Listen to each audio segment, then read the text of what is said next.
26वें दिन में। एक एक दिन आगे बढ़ता हुआ चलता गया और आज हम 26वें दिन पे दोस्तों पहुंच गए हैं। बहुत सुंदर, बहुत बढ़िया हमारा अभी से पहले का 25 दिन का अनुभव रहा। अलग अलग लोगों से, अलग अलग माध्यम से हम लोगों को उनके अनुभव जानने और सुनने का मौका मिलता है। रोज जो पैनल में लोग आते हैं वो तो अपना अनुभव बताते ही हैं, लेकिन उसके अलावा अलग अलग माध्यम से लोग हमारे साथ अपनी बातों को शेयर करते हैं। सबसे पहले पैनल में जुड़े लोगों से मैं आपका एक एक करके परिचय करवाता हूं। उसके बाद आप हमें किस माध्यम से अपने अनुभव भेज सकते हैं मैं स्क्रीन शेयर करके आपको वो भी बताऊंगा। तो सबसे पहले मैं स्वागत करना चाहता हूं दिवाकर प्रजापति का। दिवाकर जी, स्वागत है आपका। धन्यवाद सर, बहुत बहुत धन्यवाद सर। दिवाकर जी, कहां से हैं आप? सर मैं रांची झारखंड से हूँ। ठीक है जी, रांची झारखंड से हैं दिवाकर जी हमारे साथ। वहीं दूसरी तरफ उत्तर प्रदेश लखनऊ से हमारे साथ गौतम गंभीर है। गौतम, स्वागत है आपका, नमस्कार। म्यूट है गौतम आपका। प्रणाम सर।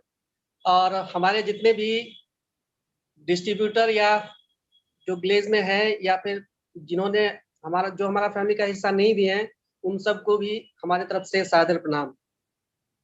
धन्यवाद गौतम। वहीं तीसरी तरफ राजस्थान सुजानगढ़ से हमारे साथ निशा तंवर है। निशा, स्वागत है आपका, नमस्कार।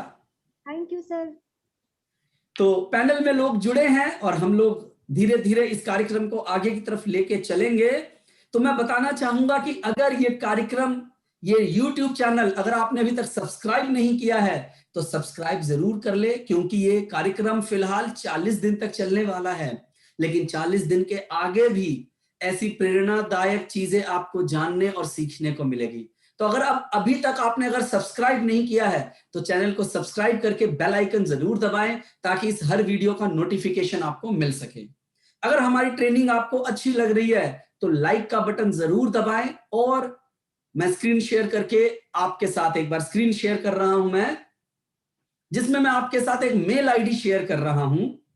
आपका अपना जो भी अनुभव है हमारी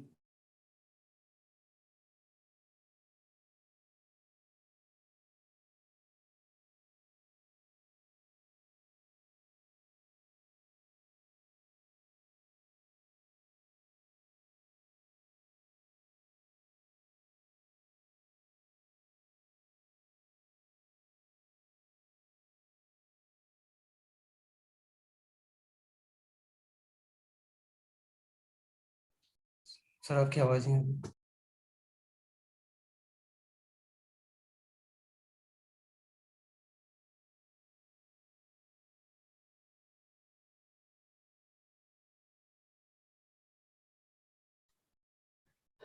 क्या आप सुन पा रहे हैं मुझे? आवाज ठीक आ रही है? जी सर। जी, तो हमारी जो मेल आईडी है उसका नाम है magazine@globalglaze.com। प्लीज अगर स्क्रीन पे ला सकते हैं तो एक बार दिखाएं। प्लीज आप लोग इसे एक बार नोट कर लें। ये देखिए, आपका अपना जो भी फीडबैक है, अनुभव है, magazine@glazegallway.com के साथ जरूर शेयर करें। Thank you so much. तो दोस्तों, इसके साथ हम 26वें दिन पर आगे बढ़ें। बस 1 मिनट में बात करना चाहूंगा अपने 25वें दिन पर। जो 25वें दिन में हमारी क्या बातचीत हुई है, बहुत सुंदर, बहुत बढ़िया रहा हमारा 25वां दिन। रोज के दिनों के ही तरह है। 25वें दिन में जो बात हुई, रोमश्री मैम ने पहले मैनिफेस्टेशन लिस्ट बहुत अच्छे तरीके से बताया, हमें बहुत बढ़िया से समझाया। वहीं बहुत सुंदर सवाल सरबजीत सर ने पूछा कि संस्कार ज्योतिष को भी प्रभावित करते हैं। इसका जवाब बहुत सुंदरता से सर ने दिया था, जिसमें कि हमारे जितने ग्रह हैं, सूर्य, चंद्रमा, मंगल, बुध, बृहस्पति, शुक्र, शनि, राहु और केतु, इन सब के बारे में बहुत अच्छे से बताया। अगर आप सेशन नहीं अटेंड कर पाए हैं तो आप कल का सेशन जरूर अटेंड करें। साथ में बहुत सुंदरता से जब कंक्लूजन चल रहा था तो सरबजीत सर ने बताया था ये कहते हुए सर ने बोला कि भाव सबसे महत्वपूर्ण है, हम जो भी क्रिया कर रहे हैं। उन्होंने इस बात को महत्व दिया था। भाव हमारी जो प्रकृति है, हमें उससे सीखना चाहिए। तो बहुत सुंदर, बहुत बढ़िया हमारा ये सेशन रहा था कल का। उसके पीछे के भी अगर आप सेशन देखेंगे तो हर सेशन का अपना एक अलग महत्व है। तो 25 दिन बहुत सुंदर, बहुत बढ़िया से बीते। अब 26वें दिन के इस कार्यक्रम को आगे की तरफ ले चलने के लिए बड़े मान, बड़े सम्मान, पूरे आदर के साथ मैं बुलाना चाहूंगा उस शख्स को जिनकी सोच है ये कार्यक्रम, जिनकी वजह से ये कार्यक्रम की सोच आई और वो आगे चल रहे हैं। वो है हमारे सबके मार्गदर्शक, हमारे माननीय डायरेक्टर। मैं आप सब की तरफ से उनका अभिनंदन चाहूंगा। प्लीज वेलकम सर, आए और कार्यक्रम को आगे की तरफ लेके चलें। स्वागत है सर आपका।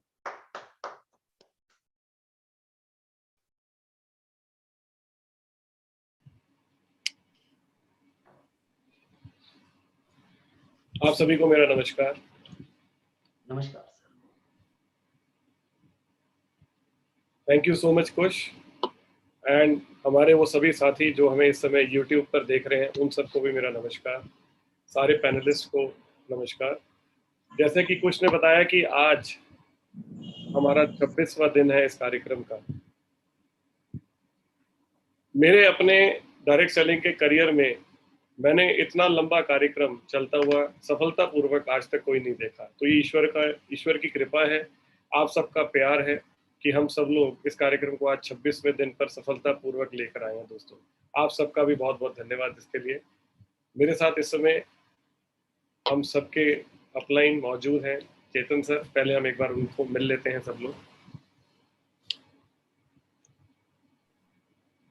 मेरे गैलवे परिवार के सभी सदस्यों को, माताओं को, मेरे बड़ों को, बहनों को, भाइयों को, मित्रों को, सबको हाथ जोड़कर अभिनंदन। जितने भी लोग पैनल में हैं उन सबका भी हाथ जोड़ के अभिनंदन। रोमश्री जी, आपका अभिनंदन। और वो लोग जो गैलवे परिवार से नहीं भी जुड़े हुए हैं और हमारे इस कार्यक्रम को देख रहे हैं, तो वो भी हमारे गैलवे परिवार के सदस्य ही हैं, उनको भी हाथ जोड़कर अभिनंदन। सब अलग अलग जाति वर्ग से लोग हमारे इस प्रोग्राम को देख रहे हैं, तो सबसे अच्छा तरीका अभिनंदन करने का ये होता है कि हम कोई ईश्वर का नाम लें, क्योंकि सब ईश्वर नामों में एक शक्ति होती है। तो आप सब लोगों को हाथ जोड़कर राम राम, सत श्री अकाल, अस्सलाम वालेकुम, जय यीशु, जय भारत, जय गैलवे। Thank you so much Chetan sir. रोज की ही तरह हमें थीटा मेडिटेशन के और लेकर चलती हैं रोमश्री जी। तो रोमश्री जी, आप प्लीज इस कार्यक्रम को आगे बढ़ाएं। Over to you. Thank you so much. नमस्कार सरबजीत जी, चेतन जी, कुश और जितने भी लोग पैनल में हैं और सभी लोग जो इस वक्त हमें देख रहे हैं, आप सबको मेरा नमस्कार और बहुत सारा आभार। आज 26वां दिन है और जब इतने सारे अच्छे लोग जुड़ते हैं और इतने अच्छे विचार पैदा करते हैं तो एक ऊर्जा क्षेत्र बनता है, एक एनर्जी फील्ड बनता है जिसको हम वोर्टेक्स कहते हैं। और वो इतना पावरफुल होता जा रहा है। जैसे सरबजीत जी ने कहा कि उन्होंने कभी इतना लंबा इस तरह का प्रोग्राम कभी नहीं उसमें शामिल हुए और ये अभी हो रहा है, तो मुझे लगता है कि ये घटना साधारण नहीं है। और हम जब मैनिफेस्ट करते हैं तो फ्यूचर में मैनिफेस्ट करते हैं और इंतजार करते हैं, पर जो इस वक्त घट रहा है उसको अप्रिशिएट करना बहुत ज़रूरी है, उस तरफ नज़र डालना भी ज़रूरी है कि जो इस वक्त मैनिफेस्टेशन को हम जी रहे हैं, शायद वो हमारी कई जन्मों की प्रार्थनाओं का उत्तर है। जो इस प्रकार का कार्यक्रम चल रहा है और हम सब लोग जुड़ पा रहे हैं डेली बेसिस पे, हर सुबह इतनी अच्छी हो, ये भी तो कितनी अच्छी मैनिफेस्टेशन है। तो मैनिफेस्टेशन लिस्ट की बात करते हैं। रोज आप लोग कुछ पॉइंट्स लिखते हैं अपनी मैनिफेस्टेशन लिस्ट में, और आज भी एक बहुत अच्छी मैनिफेस्टेशन लिस्ट आई है, वो मैं आपको बताऊंगी। उससे पहले एक छोटा सा सीक्रेट मैनिफेस्टेशन का, जैसे मैं आपको रोज एक पॉइंट बताती हूँ कि आप जो मैनिफेस्टेशन करना चाहते हैं उसमें कुछ ऐसी चीजें जो सहायक हो सकती हैं। तो मैनिफेस्टेशन का एक सीक्रेट ये है कि आप जब भी कुछ अपने जीवन में निर्माण करना चाहते हैं, जब भी कुछ चीज को पाना चाहते हैं, आपको पहले वो होना पड़ता है। जैसे आपको वेल्थ चाहिए, समृद्धि चाहिए, मगर अंदर से आपकी जो वाइब्रेशन है वो दरिद्र है। दरिद्र वाइब्रेशन कैसी होती है?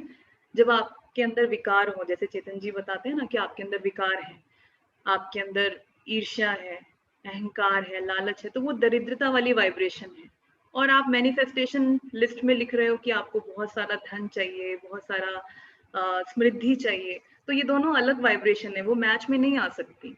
तो पहले आपको अपने अंदर की वाइब्रेशन को वो वाइब्रेशन बनाना पड़ेगा जो आप चाहते हो। जैसे ईश्वर को पाना चाहते हैं तो ईश्वरीय गुण पैदा करने पड़ेंगे अपने अंदर, ईश्वर जैसा बनने की कोशिश करनी पड़ेगी। तो ऐसे अगर आप अमीर होना चाहते हैं तो अंदर से पहले आपको अमीर होना पड़ेगा। तो एक बार जितने भी लोग मैनिफेस्टेशन लिस्ट बना रहे हैं, मेरी रिक्वेस्ट है जब भी आपको टाइम मिले उस लिस्ट को आप रिव्यू जरूर करना, एक बार देख लेना। अगर उसमें सिर्फ आप धन को मैनिफेस्ट कर रहे हैं, सफलता को मैनिफेस्ट कर रहे हैं, चीजों को मैनिफेस्ट कर रहे हैं, तो हो सकता है वो यात्रा थोड़ी लंबी हो जाए। अगर आप चाहते हैं जल्दी मैनिफेस्ट हो जाए तो उसमें आप ईश्वरीय गुण जरूर मैनिफेस्ट करें, जैसे क्षमा का गुण है ना, आभार का गुण है। तो जब आप अंदर से इन सभी गुणों से रिच हो जाएंगे तो बाहर की जो रिचनेस है, बाहर की जो समृद्धि है, वो अपने आप जल्दी मैनिफेस्ट होगी। तो एक मैनिफेस्टेशन लिस्ट आई है मेरे पास जो बहुत इंटरेस्टिंग है, वो थोड़े से पॉइंट्स मैं आपको बता देती हूँ ताकि आपको एक आइडिया भी मिल जाएगा। ये लिस्ट एक कार्टूनिस्ट ने मुझे भेजी है, जो कार्टून बनाते हैं ना, तो उन्होंने मुझे भेजी है, जो कि बहुत फेमस कार्टूनिस्ट हैं। उनका नाम नहीं ले रही हूँ पर उनकी परमिशन से मैं ये पॉइंट्स बता रही हूँ आपको। तो उनकी पहला पॉइंट जो उन्होंने लिखा है वो है पहाड़ों पर हॉलीडे एक सुंदर रिजॉर्ट में, ये वो मैनिफेस्ट करना चाहते हैं। दूसरा उन्होंने लिखा है शुद्ध जल, जहाँ कहीं पे भी वो रहते हैं वहां शुद्ध जल आए। और उन्होंने लिखा है I have a good reputation, यानी उनकी एक अच्छी इमेज है, अच्छी छवि है। उन्होंने लिखा है strong, positive and protected aura of my house, यानी उनके घर का जो एनर्जी फील्ड है, उनके घर के आसपास का जो ऑरा है वो मजबूत है और सुरक्षित है। एक बहुत इंटरेस्टिंग चीज उन्होंने लिखी है और वो है इनविजिबल, यानी अदृश्य, powerful shield all around me, यानी मेरे चारों तरफ एक अदृश्य शील्ड है जो सिर्फ पॉजिटिव एनर्जी को ही प्रवेश करने की अनुमति देती है। तो मुझे लगता है बहुत इंटेलिजेंट मैनिफेस्टेशन है, खासकर पेंडेमिक के टाइम पर आप ये मैनिफेस्ट कर सकते हैं। उन्होंने मैनिफेस्ट किया है creating a world famous cartoon character.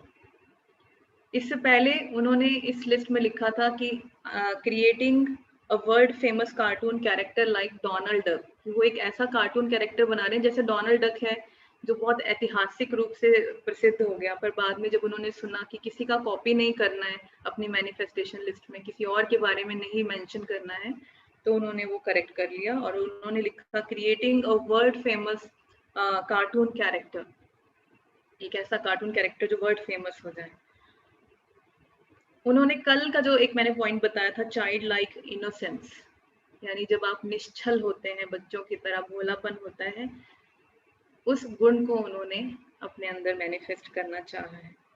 और कल जो चेतन जी ने बताया था ग्रहों के बारे में, प्लैनेट्स के बारे में, उससे भी इंस्पायर होकर उन्होंने एक पॉइंट लिखा है और वो पॉइंट है good alignment with all the planets, यानी सभी ग्रहों के साथ बहुत अच्छा तालमेल। तो ये कुछ इंटरेस्टिंग पॉइंट्स थे। और लास्ट में उन्होंने लिखा है, जो मैनिफेस्ट किया वो है शुद्ध साक्षी, यानी ऐसा व्यक्ति वो बनना चाहते हैं जो कि दर्शक हो, दृष्टा की तरह जीवन को देख सके। तो मुझे लगता है बहुत ही अच्छी लिस्ट उन्होंने बनाई है और किसी को भी प्रेरणा मिल सकती है इस लिस्ट से। तो चलते हैं, आज थीटा मेडिटेशन कर लेते हैं ताकि आप भी मैनिफेस्ट कर पाओ जो आपने लिखा है। जी मैम। कर ले? ओके। तो जो लोग पहली बार जुड़े हैं, पहली बार देख रहे हैं, उनको सिर्फ मेरी आवाज को फॉलो करना है। एक काल्पनिक रोड मैप है जो आपके मस्तिष्क को थीटा मस्तिष्क तरंगों में पहुंचा देता है। जो लोग दोबारा कर रहे हैं, हमारे साथ जुड़े हुए हैं, वो आज इस संकल्प के साथ करें कि आज पहले से भी बेहतर, पहले से भी अच्छा और स्पष्ट करना है। इसके लिए आप आराम से बैठ जाएं, जो नहीं बैठ सकते वो लेट कर भी कर सकते हैं। रीढ़ की हड्डी सीधी रहे मगर शरीर आराम से। आंखें बंद। और एक प्रार्थना जिस भी शक्ति में आपका यकीन है उनसे करें कि इस ध्यान की प्रक्रिया में मेरा सहयोग करें, मेरा मार्गदर्शन करें और मुझे ऊर्जा प्रदान करें, मुझे फोकस प्रदान करें। धन्यवाद भाव के साथ अपने अंदर आ जाएं। पूरी तरह से अपनी ऊर्जाओं को, अपने विचारों को खींचकर अपने आत्मबल से अपने अंदर ले आएं। कोई भी विचार बाहर ना जाए, कोई भी मन का हिस्सा बाहर ना भागे, उसे पकड़ के आप अपने हृदय में ले आएं। पूरी तरीके से अंदर अंतर्मुखी हो जाएं। और यहाँ से आप 3 गहरी सांसें, नाक से अंदर और मुंह से बाहर। सारी पॉजिटिव ऊर्जाएं नाक के माध्यम से अंदर और सारी नकारात्मक ऊर्जाएं मुंह से बाहर। सारा प्रकाश अंदर, सारा अंधकार बाहर, सारा प्रेम अंदर और वो सब कुछ जो बेशर्त प्रेम नहीं है वो आपके सिस्टम से बाहर। धीरे धीरे सामान्य सांसों की ओर लौट आए। नाक से ही अंदर और नाक से ही बाहर। हर सांस के साथ अपनी सभी ऊर्जाओं को हृदय में महसूस करें और हृदय से अपने शरीर में पैरों की ओर चले जाएं। पैरों के तलवों में पहुंच जाएं और पैरों के तलवों में आज और स्पष्ट रूप से महसूस करें अपनी ऊर्जाओं को। और भी क्लियर होता जाएगा। और यहाँ से आप धरती माँ के अंदर प्रवेश करें। धरती के अंदर जो कुछ भी है उसे महसूस करें, कल्पना करें। चट्टानों की, पत्थरें, पानी, मिट्टी, तापमान, इन सबको पार करते हुए 10 फीट नीचे चले जाएं। और धरती माँ का प्रेम, धैर्य, आशीर्वाद उसे ऊर्जा के रूप में इकट्ठा करें और इस ऊर्जा को लेकर अपने पैरों में वापस आ जाएं। अपने पैरों में इस ऊर्जा को बांटते हुए ऊपर की ओर खींचें। पूरे शरीर में बांटते हुए और ऊपर आ जाएं। रीढ़ की हड्डी से गुजरते हुए गले में आए, गले से और ऊपर खींचें। माथे पर, माथे से और ऊपर खींचें अपने सिर के केंद्र बिंदु पर, सेंटर ऑफ योर हेड।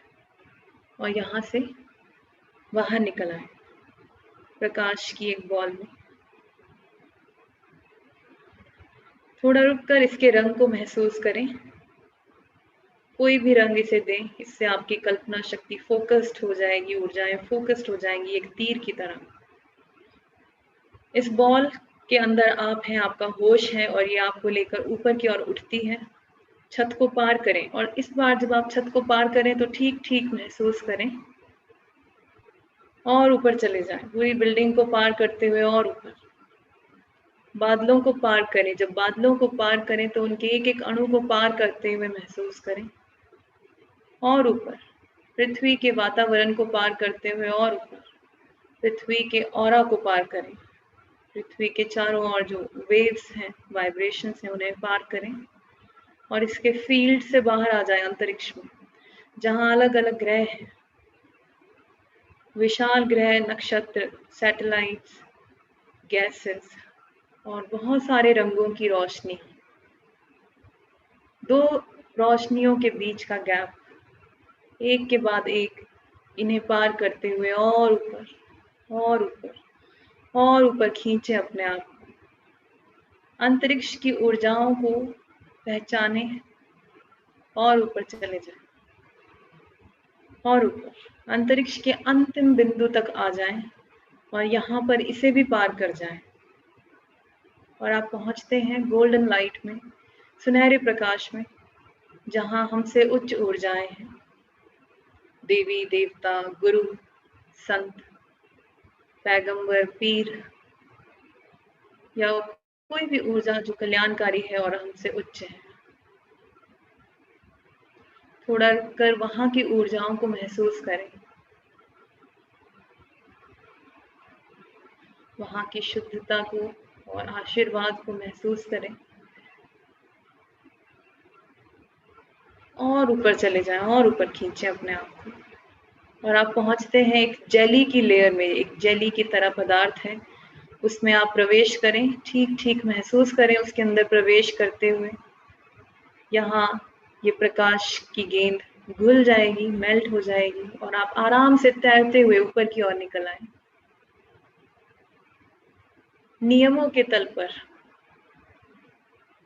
जो उससे भी उच्च है, जहाँ विधान है इस ब्रह्मांड के, कॉस्मिक लॉज हैं, रूल्स हैं, जैसे आकर्षण का नियम, स्थान का नियम,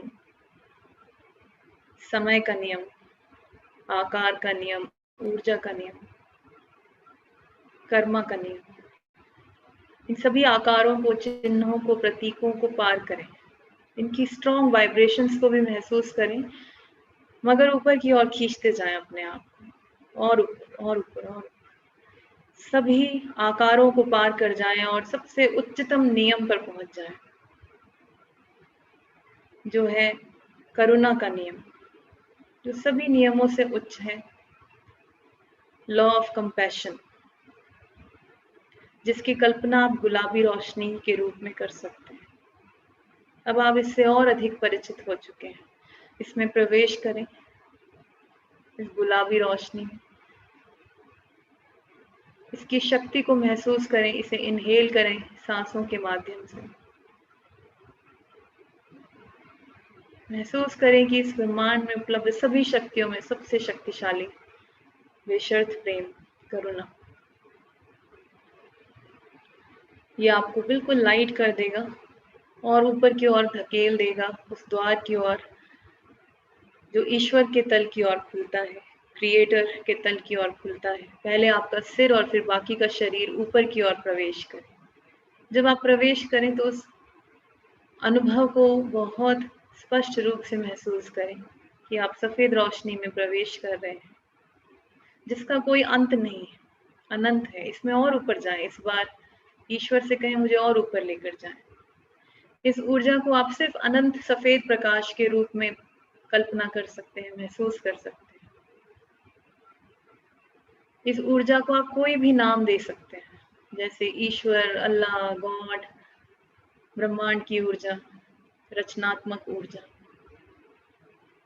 सबसे प्योर है, लाइट ऑफ क्रिएशन। इसमें जितना ऊपर जा सकते हैं अपने आत्मबल का प्रयोग करते हुए, अपनी स्वतंत्र इच्छा का प्रयोग करते हुए, इस बार और ऊपर जाएं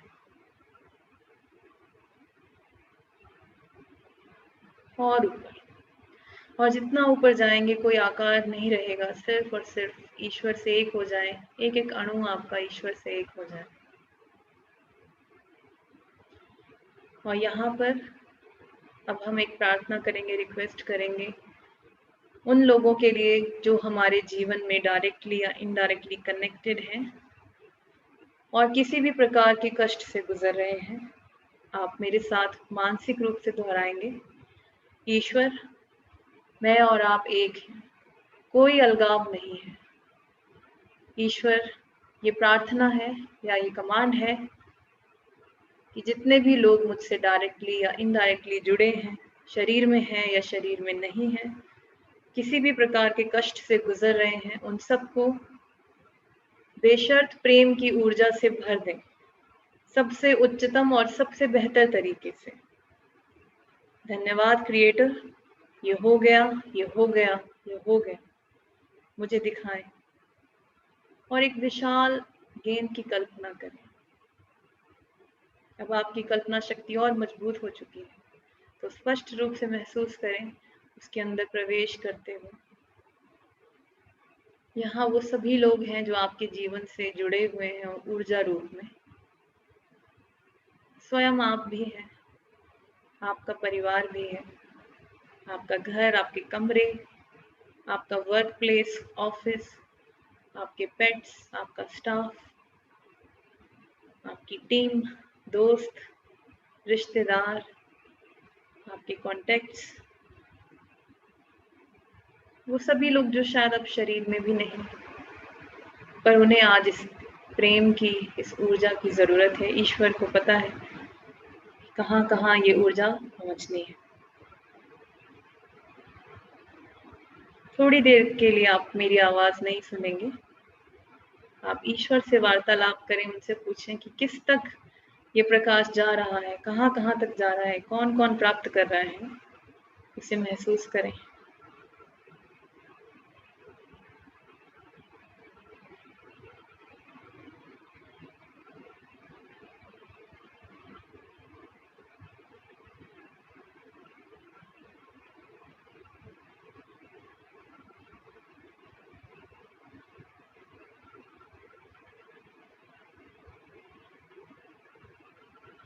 बहुत सुंदर। पूरी बॉल को भर दें। पूरी बॉल को भरने का प्रतीक है कि आपने सभी लोगों को भर दिया उस बेशर्त प्रेम से। अपना गांव, शहर, राज्य, देश और वो सभी स्थान और लोग जहां तक भी ईश्वरीय बुद्धिमत्ता को पता है कि ये ऊर्जा आपके माध्यम से पहुंचनी है। ये घटना कुछ ही क्षणों में घट जाती है क्योंकि ईश्वर समय के नियम से परे है, स्थान के नियम से परे है। आराम से इस बॉल से बाहर आ जाए, ईश्वर के तल पर, क्रिएटर के तल पर, जहाँ सिर्फ शुद्ध सफेद प्रकाश है। यहाँ अपने आप को शुद्ध करें, प्योरीफाई कर लें, बाकी सभी ऊर्जाएं बह जाएं और सिर्फ ईश्वरीय ऊर्जा रह जाए। ईश्वर का धन्यवाद दें पूरी प्रक्रिया के लिए। और अब एक प्रार्थना, एक कमांड अपने जीवन के लिए करेंगे। अपने मन को एकाग्र कर लें और इस कमांड को आप मेरे साथ दोहराएंगे मानसिक रूप से। एक एक शब्द को दोहराएंगे अपने मन में। मैं ईश्वर के प्रकाश को साक्षी मानकर संपूर्ण ब्रह्मांड में ये घोषणा करता हूं कि मैं पूरी तरह से स्वस्थ, समृद्ध, सुरक्षित और सकारात्मक ऊर्जा से भरा हूं। मैं जीवन में ग्लेज के साथ नित नई सफलता की ऊंचाइयों को पा रहा हूं। मेरी समृद्धि, स्वास्थ्य, लाभ और खुशियों का स्रोत ईश्वर ही है। मैं अनंत ऊर्जा, स्वास्थ्य, सफलता और समृद्धि का स्वागत करता हूं और इस सब का सदुपयोग करने वाली बुद्धि का भी स्वागत करता हूं। मैं ईश्वर का आभारी हूं और सभी उच्च गुणों को सीख रहा हूं। मैं मन, वचन, कर्म, शरीर और आत्मा से संपन्नता, प्रसन्नता, स्वास्थ्य और उच्च ऊर्जाओं को निरंतर ग्रहण कर रहा हूं। मैं अपने परिवार और ग्लेज के साथ एक अद्भुत, स्वस्थ, समृद्ध, सकारात्मक, ऊर्जावान, ईमानदार, सफल, उपलब्धिपूर्ण और कल्याणकारी जीवन जी रहा हूं। और जो कुछ भी मैंने अपनी मैनिफेस्टेशन लिस्ट में लिखा है, वो चीजें और अनुभव अब मेरे जीवन में है, सबसे उच्चतम और सबसे बेहतर तरीके से। धन्यवाद क्रिएटर, ये हो चुका है, ये हो चुका है, ये हो चुका है। मुझे दिखाएं। उस तल पर ही रहें और साक्षी हो जाएं, दर्शक हो जाएं। थोड़ी देर के लिए आप मेरी आवाज नहीं सुनेंगे और सिर्फ दर्शक की तरह महसूस करेंगे।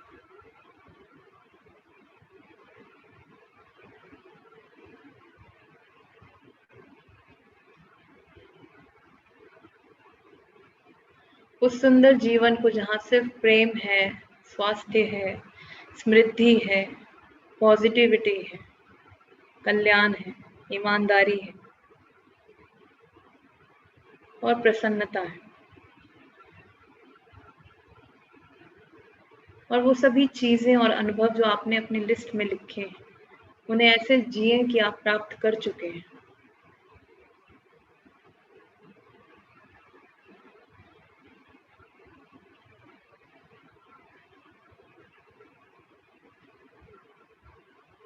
बहुत सुंदर। और अब ईश्वर से बात करें, ईश्वर से कहें कि आज मैं अपनी 3 मुख्य उपलब्धियां जानने के लिए तैयार हूँ। ईश्वर, मेरी उच्चतम संभावना और क्या है? मुझे उस जीवन की पहली उपलब्धि दिखाएं।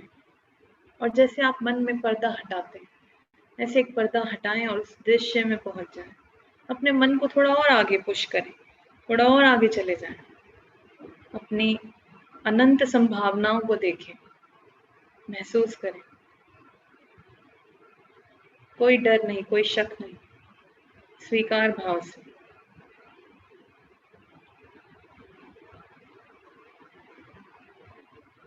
ईश्वर से लगातार पूछ सकते हैं, ईश्वर, मेरी पहली उपलब्धि क्या है? मुझे दिखाएं।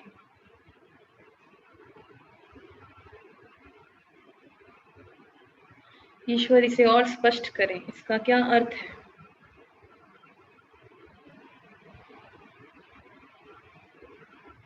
पहली उपलब्धि को पहचाने और पहचाने कि उस उपलब्धि में आप किन लोगों के साथ हैं, किस स्थान पर हैं, आप कितने आनंदित हैं।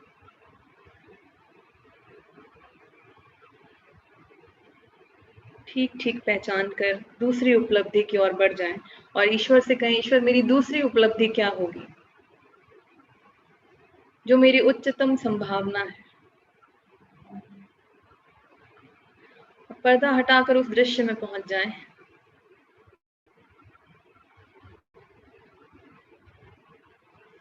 देखें कि वहां आप कैसे लग रहे हैं, किस प्रकार के कपड़े पहनते हैं, किस प्रकार का काम कर रहे हैं,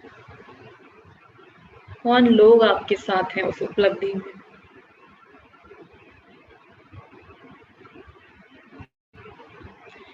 और आप कितने आनंदित हैं।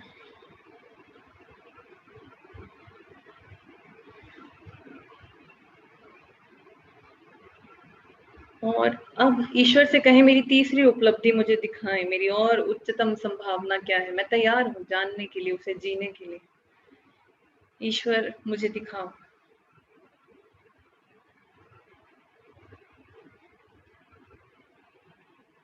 बहुत सुंदर। जो आप महसूस कर रहे हैं उसे ईश्वर से कहें और क्लियर करें और दिखाएं उस घटना में क्या हो रहा है आसपास।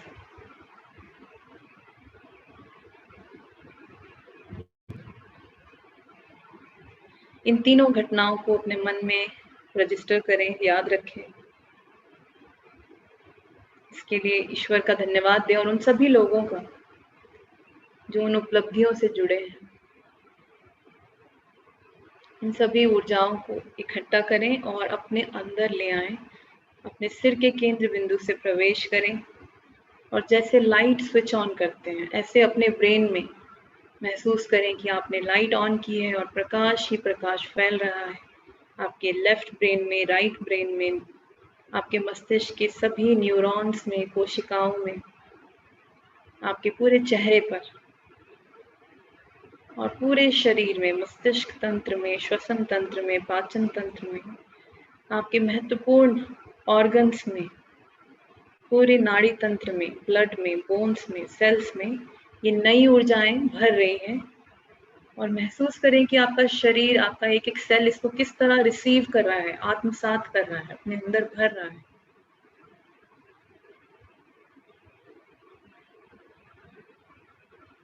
और पैरों में पहुंचे, पैरों से फिर से धरती में प्रवेश करें, 10 फीट नीचे चले जाएं। धरती माँ जो ईश्वर का ही एक भाग है, उनका धन्यवाद दें इस जीवन के लिए, जो एक अवसर है, जो एक तोहफा है, उसके लिए धन्यवाद। धरती माँ का आशीर्वाद लेकर वापस पैरों में आए और पूरे शरीर में इस पॉजिटिव ऊर्जा को भरते हुए सिर के केंद्र बिंदु से बाहर निकलें अपने ऊर्जा चक्र में, अपने ऑरा में भरें इन सभी ऊर्जाओं को, और एक विचार करें कि मेरा ऑरा सुरक्षित है, शक्तिशाली है, पॉजिटिव है, बेशर्त प्रेम से भरा है, और जो भी इस ऊर्जा, इस ऑरा को छुएगी वो पॉजिटिव ऊर्जा में ही बदल जाएगी। उन सभी दृश्य और अदृश्य शक्तियों का धन्यवाद जिनकी वजह से आज हम सब यहाँ पर हैं। ईश्वर का धन्यवाद। Thank you creator, thank you creator. धीरे धीरे वापस आ जाएं, आंखें खोल लें, एकदम से बातचीत ना करें, अपने आप को एकत्रित कर लें।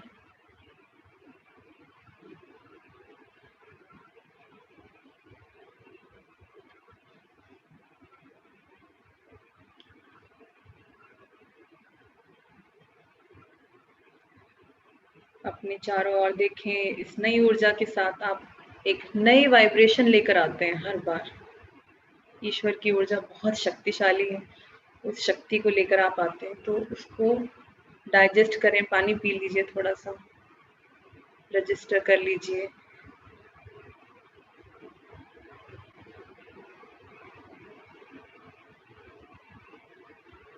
और हर बार जब आप थीटा मेडिटेशन करते हैं तो आंखों में भी एक नई ऊर्जा को लेकर आते हैं जो आप महसूस करते हैं। तो मुझे उम्मीद है सब लोगों का आज और भी अच्छा हुआ है। जो लोग हमारे साथ जुड़े हुए हैं पैनल में, ज़रूर अपना एक्सपीरियंस बताएं। कौन बताएगा? गौतम गंभीर जी बताएंगे। हाँ जी,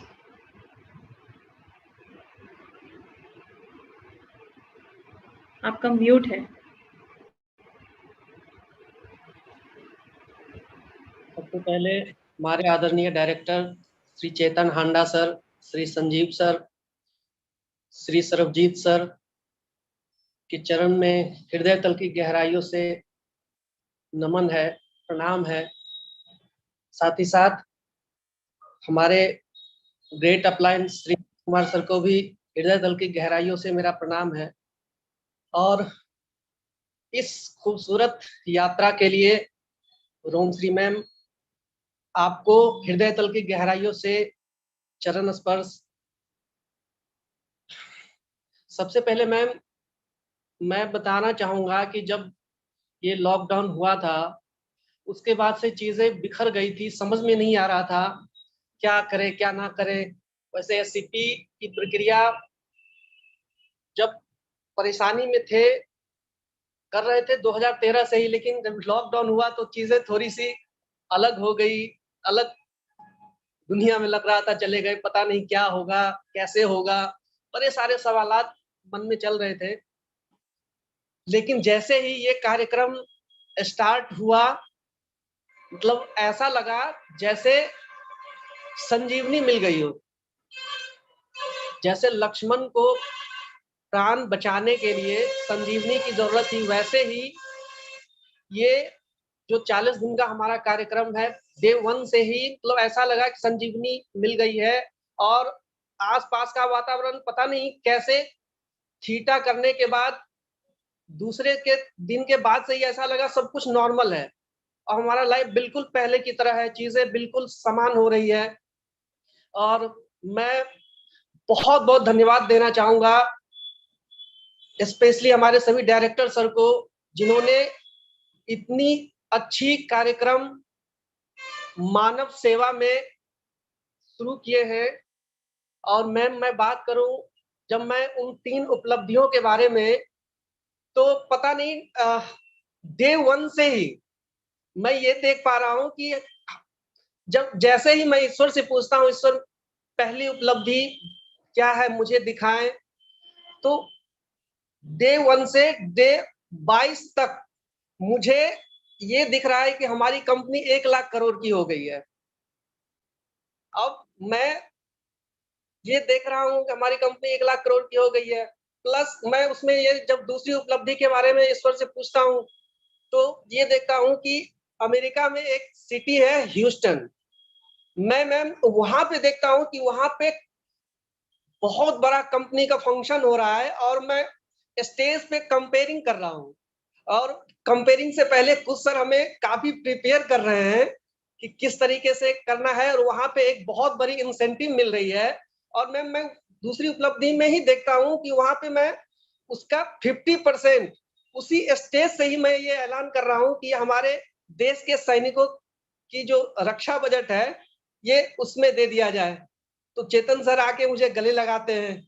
उसके बाद फिर मैं आगे बढ़ता हूँ, कहता हूँ ईश्वर मुझे तीसरी उपलब्धि दिखाएं। तो तीसरी उपलब्धि में मैं ये देखता हूँ कि मेरे नाम से मैम अनाथालय और वृद्धाश्रम पूरे वर्ल्ड में है, और मैं अपनी छोटी-छोटी पल उन लोगों के साथ जाके बिताता हूँ, अपने फैमिली के साथ जाता हूँ। अगर मुझे बर्थडे सेलिब्रेट करना होता है तो वृद्धाश्रम में जाता हूँ अपने पूरे परिवार के साथ, और वहां पे बर्थडे सेलिब्रेट करता हूँ।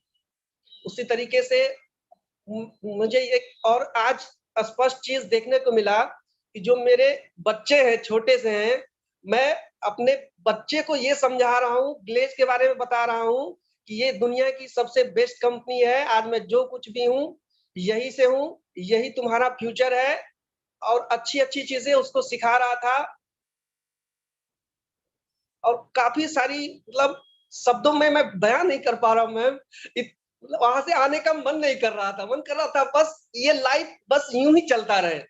Thank you so much. एक बार फिर से हृदय तल की गहराई से मैम आपको इतनी शानदार यात्रा में ले जाने के लिए बहुत बहुत धन्यवाद मैम। बहुत सुंदर गौतम, बहुत सुंदर। जैसा तुम्हारा नाम है वैसी तुम्हारी सोच है। गौतम जो है वो बुद्ध का नाम था, गौतम बुद्ध। तो तुम्हारा चरित्र भी वैसा ही है, अपना भला सोच रहे हो, साथ में सबका सोच रहे हो, तुम राजऋषि वाली कल्पनाएं कर रहे हो, और यही मैनिफेस्ट होगा। जब तुम ये बात कर रहे थे तो एक सरजीत जी ने मुझे एक मैसेज दिखाया था कि किसी का मैसेज आया हुआ था कि सर जो हम लोग यहाँ पे आके शेयर करते हैं, बड़े सारे लोग, वो पैनल में कभी नहीं आए। तो उन्होंने कहा ये तो एक मात्र कल्पना है, जो जिसके मन में कल्पना होती है उसको वैसा ही दिखाई देता है, ये कोई भविष्य थोड़ी ना है। उनका ये था कि जिसका जहां मन है, जैसे आपको मतलब मैं उनका जो मतलब निकाल पाया मैं वो बताता हूँ कि जैसे मेरे मन में गाय के प्रति प्रेम है तो मुझे गाय दिखाई देती है, इनको सैनिकों के अनाथालय वृद्धाश्रम के प्रति इनका झुकाव है तो इन्हें ये दिखाई दे रहा है। मैं कहना चाहता हूँ कि आप ही सत्य बोल रहे हैं, ये कल्पना ही है, लेकिन ये कल्पना आपके संस्कारों की उत्पत्ति है, आपके संस्कार आपकी बुद्धि है, और उससे ये कल्पनाएं पैदा हो रही। और जब बार बार हर बार मेडिटेशन में थीटा में जाके आप इन कल्पनाओं को आरोपित करते हैं तो वो आपका सबकॉन्शियस माइंड के अंदर प्रोग्राम हो जाता है, और सबकॉन्शियस माइंड जो कि आत्मा तत्व परमात्मा तत्व से जुड़ा हुआ है उसके लिए कुछ भी नामुमकिन नहीं है। तो वो आपकी कल्पना ही वास्तविकता में बदलेगी, बेशर्ते वो शुभ हो, और वो ईश्वर का काम हो। ईश्वर का काम भला कब रुका है? तो आप चाहे कल्पना आपको लग रहा है, आप शुभ कल्पनाएं करिए, उसके रिजल्ट शुभ ही होंगे। तो ईश्वर ने आपको ये शक्ति दी है सोचने की, मनन करने की शक्ति कुछ सोच के ही दी है, कल्पना शक्ति कुछ सोच के दी है। उन्होंने हमें विकल्प दिए हैं कि सोचो कैसा सोचना चाहते हो। अगर सद्बुद्धि है तो सद सोच होगी, कुबुद्धि है तो फिर कुबुद्धि वाला सोचेंगे। तो मन जितना शुद्ध होगा उतनी ज्यादा अच्छी कल्पना होगी। तो मन की शुद्धि के लिए और सद्बुद्धि के लिए हमें लगातार काम करना चाहिए, ताकि हमारी कल्पना भी ईश्वर की कल्पना हो जाए, हमारे काम भी ईश्वर के काम हो जाए, और हम उसके निमित्त मात्र हो जाए। तो बहुत सुंदर गौतम, बहुत सुंदर, बहुत सुंदर, बहुत सुंदर। प्रभु आपकी इन कल्पनाओं को जल्दी रियलिटी में बदले, ऐसी मैं कामना करता हूँ। Thank you so much sir.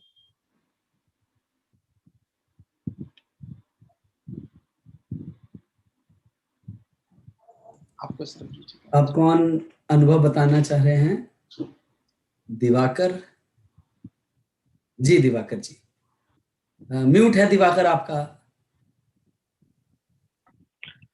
सबसे पहले तो मैं बहुत बहुत धन्यवाद करता हूँ गिलेज कंपनी के और गिलेज कंपनी के फाउंडर मेंबर के, और जो भी मेरे संग आए और मुझे यहाँ तक पहुँचाने में जिन्होंने मेरे को सहयोग किया, मैं बहुत हृदय से धन्यवाद करता हूँ। सबसे पहले तो मैं वाकई में जब गिलेज में जुड़ा था, मैं काफी दिन से गिलेज से हूँ, और मैं के शुरुआत लेवल से एक सपना था, एक सोच था कि ये जो गिलेज कंपनी है, ये एक ऐसी कंपनी होगी जो हमारे भारत देश के अंदर बेरोजगारी को दूर करेगी।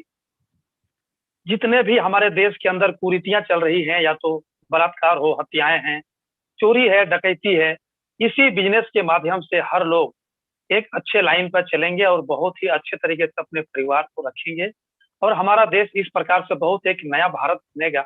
मेरा इस तरीके से एक शुरुआत लेवल पे ही एक सपना था।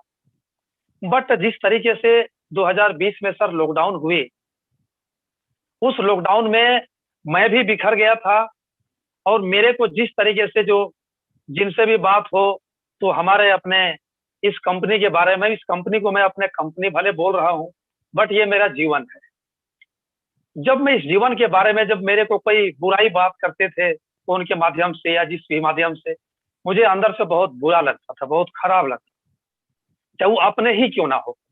मुझे यहाँ तक पहुंचाने में भी जिन्होंने सहयोग किया, उनमें से भी कुछ लोग हैं जिन्होंने मेरे को इस प्रकार से शब्द का इस्तेमाल करते थे जो मैं सहन नहीं कर पाता था, बट मेरे से बड़े होने के कारण मैं कुछ नहीं बोल पाता था।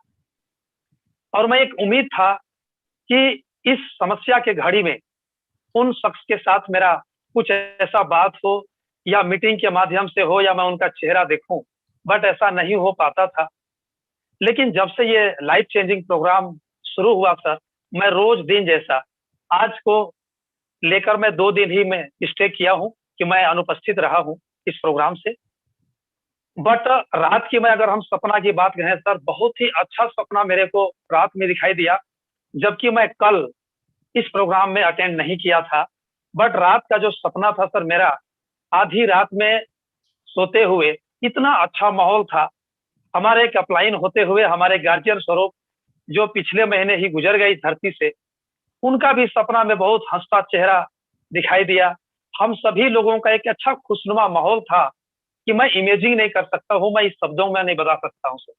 मैं रात ही में मेरा नींद टूटा और मैं देखा तो मैं तो अकेला हूँ, लेकिन मैं रात में वो पल को मैं ढूंढ रहा था। और जैसे सुबह मेरा को मैसेज आया जो हमारे आरएम टीम से, बहुत अच्छा लगा मुझे। हालांकि मेरा एक हॉस्पिटल का समस्या था, बट मैं कैंसिल करके मैं बोला कि कोई बात नहीं, मैं आज यहाँ पे पूरा का पूरा समय रहूंगा, क्योंकि कल मेरे से मिस्टेक हुई थी। और मैं इस प्रोग्राम के माध्यम से सर, मैं अपनी सच्चाई बताना चाहूंगा कि पहले मैं जिस तरीके से छोटी छोटी बातों में गुस्सा करना, मैं हमेशा चिड़चिड़ा जाता था, मारपीट पे उतर जाता था। लेकिन ये जो एसीपी का प्रोग्राम में अटेंड करते हुए, इस प्रोग्राम को मैं हृदय से धन्यवाद करता हूं सर, कि आज मेरे को कोई भी अपशब्द भी बोल दे, मुझे अंदर से हंसी आती है, खुशी मिलती है। उनके शब्दों को मैं पलट के जवाब नहीं देता हूं सर। इसीलिए मेरे लाइफ में जो है, जितना भी आज तक जैसा भी हुआ है सर, बहुत अच्छा। और हमारे जो शरद जी सर हमेशा दिल्ली में भी थे तो हमें एक ही बात बोला करते थे, जो भी होता है अच्छे के लिए होता है। उनका ये शब्द मेरे रोम रोम में बस गया है, इसलिए मैं उनको भी बहुत ही हृदय से धन्यवाद करता हूं। और जब भी मेरे जीवन में बुरे पल भी आते हैं, हमेशा उनका याद आता है कि जो भी हो रहा है अच्छे के लिए हो रहा है, कहीं ना कहीं मेरे के लिए वो अच्छा ही होगा, ये अच्छा पल ही है, मुझे इस तरीके से ख्याल आता है। और आज मैं वाकई में जिस तरीके से अफर्मेशन में रहता हूँ, वो अफर्मेशन काफी मेरे जीवन में सिद्ध साबित हुआ है सर। मैं इसके लिए बहुत बहुत अपने गुरुजी रोम श्री आशीष जी जो हैं, मैं उनको भी बहुत ही हृदय से धन्यवाद करता हूँ। और जितने भी हमारे संगत में आए हैं इस कंपनी के माध्यम से, मैं सभी को सर बहुत बहुत हृदय से धन्यवाद करता हूँ सर। बहुत बहुत धन्यवाद सर। बहुत सुंदर दिवाकर, बहुत सुंदर। तुमने कहा कि कुछ अपलाइन, कुछ सीनियर भी बुराई करते थे और मुझे वो सुनने में बहुत मुश्किल होता था। यही हमारी परीक्षा होती है। भगवान ने हमको ना एक चीज दी है जिसको बोलते हैं विकल्प, चुनाव। जब महाभारत का युद्ध हुआ था तो सबके पास चुनाव था किसको किधर से युद्ध लड़ना है, क्योंकि 2 परिवार के हिस्से ही लड़ रहे थे। किसी ने धर्म पक्ष चुना, किसी ने अधर्म पक्ष चुना, मगर ये आपकी जो बुद्धि है, जो विवेक है, वो तय करता है कि कौन सा विकल्प अच्छा है। अगर सद्बुद्धि नहीं है तो विकल्प भी गलत ही चुना जाएगा। ज्ञान वो ताकत है जो आपको सही फैसले करने और सही चुनाव करने में मदद करता है। भीष्म पितामह जैसा ज्ञानी, भीष्म पितामह जैसा पराक्रमी प्रतिज्ञा और भगवान में से प्रतिज्ञा को चुन बैठा, इसको बोलते हैं बुद्धि भ्रमित होना। तो भीष्म पितामह बुरे नहीं थे, वो तो बड़े पूजनीय थे, पितामह थे, कौरवों के लिए भी और पांडवों के लिए भी। लेकिन जब धर्म संकट खड़ा हुआ, और उन्हें धर्म संकट का मतलब ये होता है कि चुनाव करना, आप चुने क्या। तो जब धर्म संकट उनके आगे खड़ा हुआ कि मैं एक तरफ पांडव जो धर्म के राह पे चलते हैं, जो सच्चे हैं, जो पवित्र आत्माएं हैं, ईमानदार हैं, और जिस तरफ साक्षात भगवान खड़े हैं। भगवान हमेशा धर्म की तरफ ही खड़े होते हैं, उससे बड़ा कोई सबूत चाहिए नहीं होता। तो जिस तरफ साक्षात भगवान खड़े हैं, मैं वो चुनूं या वो प्रतिज्ञा चुनूं जो मैंने प्रतिज्ञा की थी कि मैं कभी भी हस्तिनापुर का जो रक्षा करने का प्रतिज्ञा लिया हुआ है, जो भी राजा उसका होगा, मैं उसको चुन। तो उस धर्म संकट में उन्होंने भगवान की जगह प्रतिज्ञा चुनी, जबकि वो एक मेटलिस्टिक चीज थी। क्या हो जाता, ज्यादा यही लगता ना कि आपने प्रतिज्ञा तोड़ दी, पर आप धर्म की तरफ तो खड़े होते। तो चुनाव बहुत महत्वपूर्ण होता है, और हमेशा आपके आसपास ऐसे लोग उपस्थित रहते हैं, क्योंकि उनके अपने चुनाव हैं, वो अपनी सद्बुद्धि से फैसले ले रहे हैं, वो अपने बुद्धि और विवेक से फैसले ले रहे हैं, और बुद्धि और विवेक लगातार बेहतर होती है जैसे जैसे हम ज्ञान मार्ग पे चलते हैं। आज से 10 वर्ष पहले जो मेरा फैसले लेने का तरीका था, वो आज से बिल्कुल जुदा है। जैसे आपने भी इतनी सुंदर बात करी, मैं उसके लिए भी तुम्हें अभिनंदन करता हूँ, और कि तुमने कितनी ईमानदारी से बोला कि पहले मुझे गुस्सा आता था, चिड़चिड़ा होता था, लड़ने पे आ जाता था, क्योंकि उस समय तुम्हारी बुद्धि कुछ और थी, तब तुम्हारा विवेक कुछ और था, तब तुम्हारा घटनाओं को देखने का तरीका कुछ और था। और अब ज्ञान लेने के बाद तुम उसी घटना को किसी दूसरे तरीके से देख रहे हो। अब तुम्हें उस पर तरस आ रहा है जो अपशब्द बोल रहा है, अब तुम्हें तरस आ रहा है जो वो बुराई कर रहा है, क्योंकि अब तुम उसके रूट कॉज को जानते हो, मतलब उसकी जड़ को जानते हो। तो ये बहुत अच्छी प्रोग्रेस है आपके जीवन में, बहुत अच्छा आपके जीवन में आपने अपना बेहतर लेके, क्या बोलेंगे उसको, इम्प्रूवमेंट लेके आए हैं। इम्प्रूवमेंट को हिंदी में क्या बोलेंगे, बेहतरी लेके आए हैं, और ये बहुत सुंदर चिन्ह है। क्योंकि देखो, हम सब में बुराई है। आप सोचिए, अगर मैं यहाँ, कुछ लोग ये बात बोल सकते हैं, ये खुद इतनी बड़ी बड़ी बातें बोलता है, इसकी अपनी जिंदगी में क्या चल रहा है। मैं तो डे वन से कह रहा हूँ, हो सकता है आप में से बहुत सारे लोग हो जिनका जिंदगी मुझसे बहुत बेहतर हो, उन्होंने अपनी लाइफ को मुझसे बेहतर डील किया हो। हम, अगर कोई मुझसे पूछे हम इस पथ को क्या बोलेंगे, तो मैं कहूंगा मैं एक पथिक हूं और तुम्हारा साथी। साथी हाथ बढ़ाना, एक अकेला पड़ जाए तो मिलकर साथ निभाना। तो ये जर्नी है जहां हम एक ट्रेन में सारे बैठ गए, जो भी इस यात्रा में है, और मैं जो भी आपको बोलता हूं वो मेरा नहीं है, वो मैं संतों की वाणी, जो भी मैं सुनता हूँ, सरबजीत जी से भी डिस्कशन करता हूँ, सिर्फ मैं उसको ट्रांसलेट करके आपको बता देता हूँ। इसमें बहुत सारी चीजों पे मैं भी नहीं चल पा रहा हूँ, बहुत सारी चीजों पे मैं प्रयास कर रहा हूँ। हो सकता है आप में से कुछ लोग मुझसे जल्दी पहुंच जाए, मैं तो ट्रांसलेटर हूँ, एक ऑरेटर हूँ, और उस पर कौन कितनी शिद्दत से चलेगा उसकी प्रोग्रेस उतनी ज्यादा होगी। तो मैं आपको बधाई देना चाहता हूँ कि आपने इसमें बेहतरी की, और आपको बिल्कुल चिंता करने की जरूरत नहीं है जो लोग बुराई कर रहे हैं। जब ईश्वर उनको भी आप जैसा ज्ञान देगा तो वो भी अच्छी बात करेंगे। आप बस प्रकाश जलाते रहिए, बिल्कुल विचलित मत होइए। बुराई सबकी होती है, भगवान राम की होती है, भगवान कृष्ण की भी हुई, क्योंकि लोगों के पास जिस प्रकार की बुद्धि है वो उसी हिसाब से उसका विवेचन करते हैं। प्रॉब्लम भगवान में नहीं है, प्रॉब्लम विवेचन में, कि कोई उसकी व्याख्या कैसे करता है। वो व्याख्या किससे करेगा? जिस जैसे उसके संस्कार बने, क्योंकि संस्कार ही बुद्धि है। तो किसी ऐसे व्यक्ति के विवेचन से आप क्यों दुखी होते हैं जिसकी बुद्धि को बुद्धि है? तो आपको यह भी देखना पड़ेगा कि आपके बारे में व्याख्या कर कौन रहा है। हाँ, अगर कोई गुरु और संत आपको डांट दे, कोई पहुंचा हुआ सुबुद्धि वाला डांट दे, तो आपको जरूर चिंता करनी चाहिए। अगर वो आपको कुछ बोले तो आपको जरूर चिंता करनी चाहिए, वरना इतना परेशान नहीं होना चाहिए। अपने पथ चलते रहिए, अपने धर्म पे चलते रहिए और सुकर्म करते रहिए। चाहे कोई कितना भी गाली दे, चाहे कोई कितना भी कुछ भी बोले, आप अपने धर्म पे चलिए। थैंक यू सर, बहुत बढ़िया। Thank you sir. Nisha ji, आपकी बारी है। सबसे पहले मैं चेतन सर को, सरबजीत सर को और खुश सर को, रोमश्री मैम को, जो भी पैनल में, उन सभी को मेरा प्रणाम। निशा, आप एक काम कर लीजिए, थोड़ा सा जो आपका हेडफोन है अपने नजदीक ले आइए, क्योंकि आपकी आवाज बहुत स्लो आ रही है।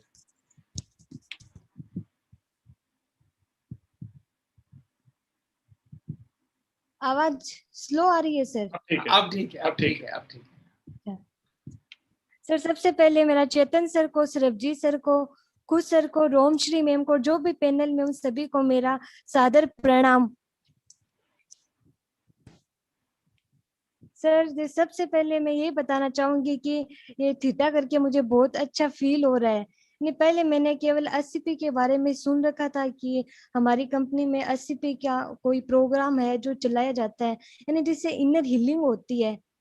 बट अब जो ऑनलाइन प्रोग्राम चल रहा है तो बहुत अच्छा फील आ रहा है उससे।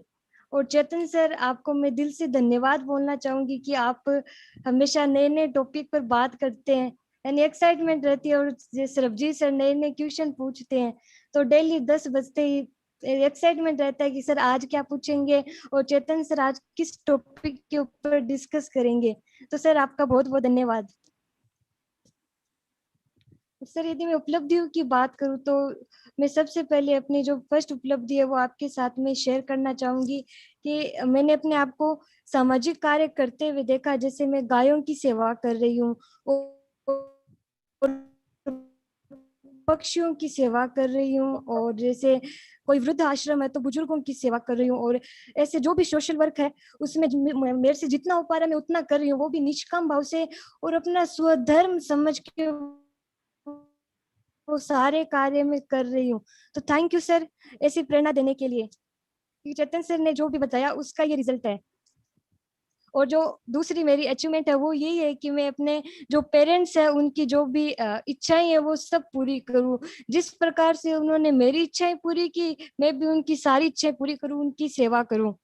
और जो भी पवित्र स्थान है, मैंने ये इमेजिन किया, विजुअलाइज किया कि हम वहां पर जैसे टूर पर जा रहे हैं, जैसे केदारनाथ हो गया, ऋषिकेश, हरिद्वार, मथुरा, वृंदावन, ये सारे पवित्र स्थान है जो हम साथ में मिलकर घूमने के लिए जा रहे हैं। और जो तीसरी मेरी अचीवमेंट रही या जो मैंने विजुअलाइज किया वो था कि मेरा जो भी बिजनेस है वो मैं सोशल मीडिया के थ्रू मेरा ग्रो हो रहा है, यानी मैं जो सोशल मीडिया उसे इफेक्टिव तरीके से यूज कर रही हूँ अपने जो बिजनेस है उसमें जो लीड्स है उसे जनरेट करने के लिए। तो thank you sir, thank you Chetan sir, thank you Sarabjit sir, thank you Romshri ma'am. Thank you Nisha, बहुत सुंदर। आपने जिन शब्दों का इस्तेमाल किया, स्वधर्म, निष्काम, इससे साबित होता है कि आप इस कार्यक्रम को बहुत ध्यान से सुन भी रही हैं और आपने उसको धारण भी किया है। धारणा एक शब्द है, धारणा बहुत ताकतवर शब्द है। कई बार हम सिर्फ सुनते हैं सुनाने के लिए, इधर सुना, किसी और को सुनाया, इम्प्रेस किया, लेकिन किसी चीज को धारण करना वो बहुत महत्वपूर्ण है। क्योंकि जब आप धारण करेंगे उसी से आपका संस्कार बनेगा, उसी से बुद्धि का निर्माण होता है। और जब बुद्धि का निर्माण होगा, जब संस्कार ऐसे हो जाएंगे, क्योंकि आपके संस्कार ही आपकी बुद्धि है, मन का अगला पड़ाव बुद्धि होता है। तो जो आपके संस्कार हैं वही आपकी बुद्धि है, और जैसी आपकी बुद्धि है वैसी आपकी कल्पना है, जैसी आपकी कल्पना है वैसी मैनिफेस्टेशन है, और वैसे ही आपका जीवन है। तो बहुत सुंदर, आपने बहुत सुंदर बात करी, तो मैं इसके लिए आपको बधाई देता हूँ।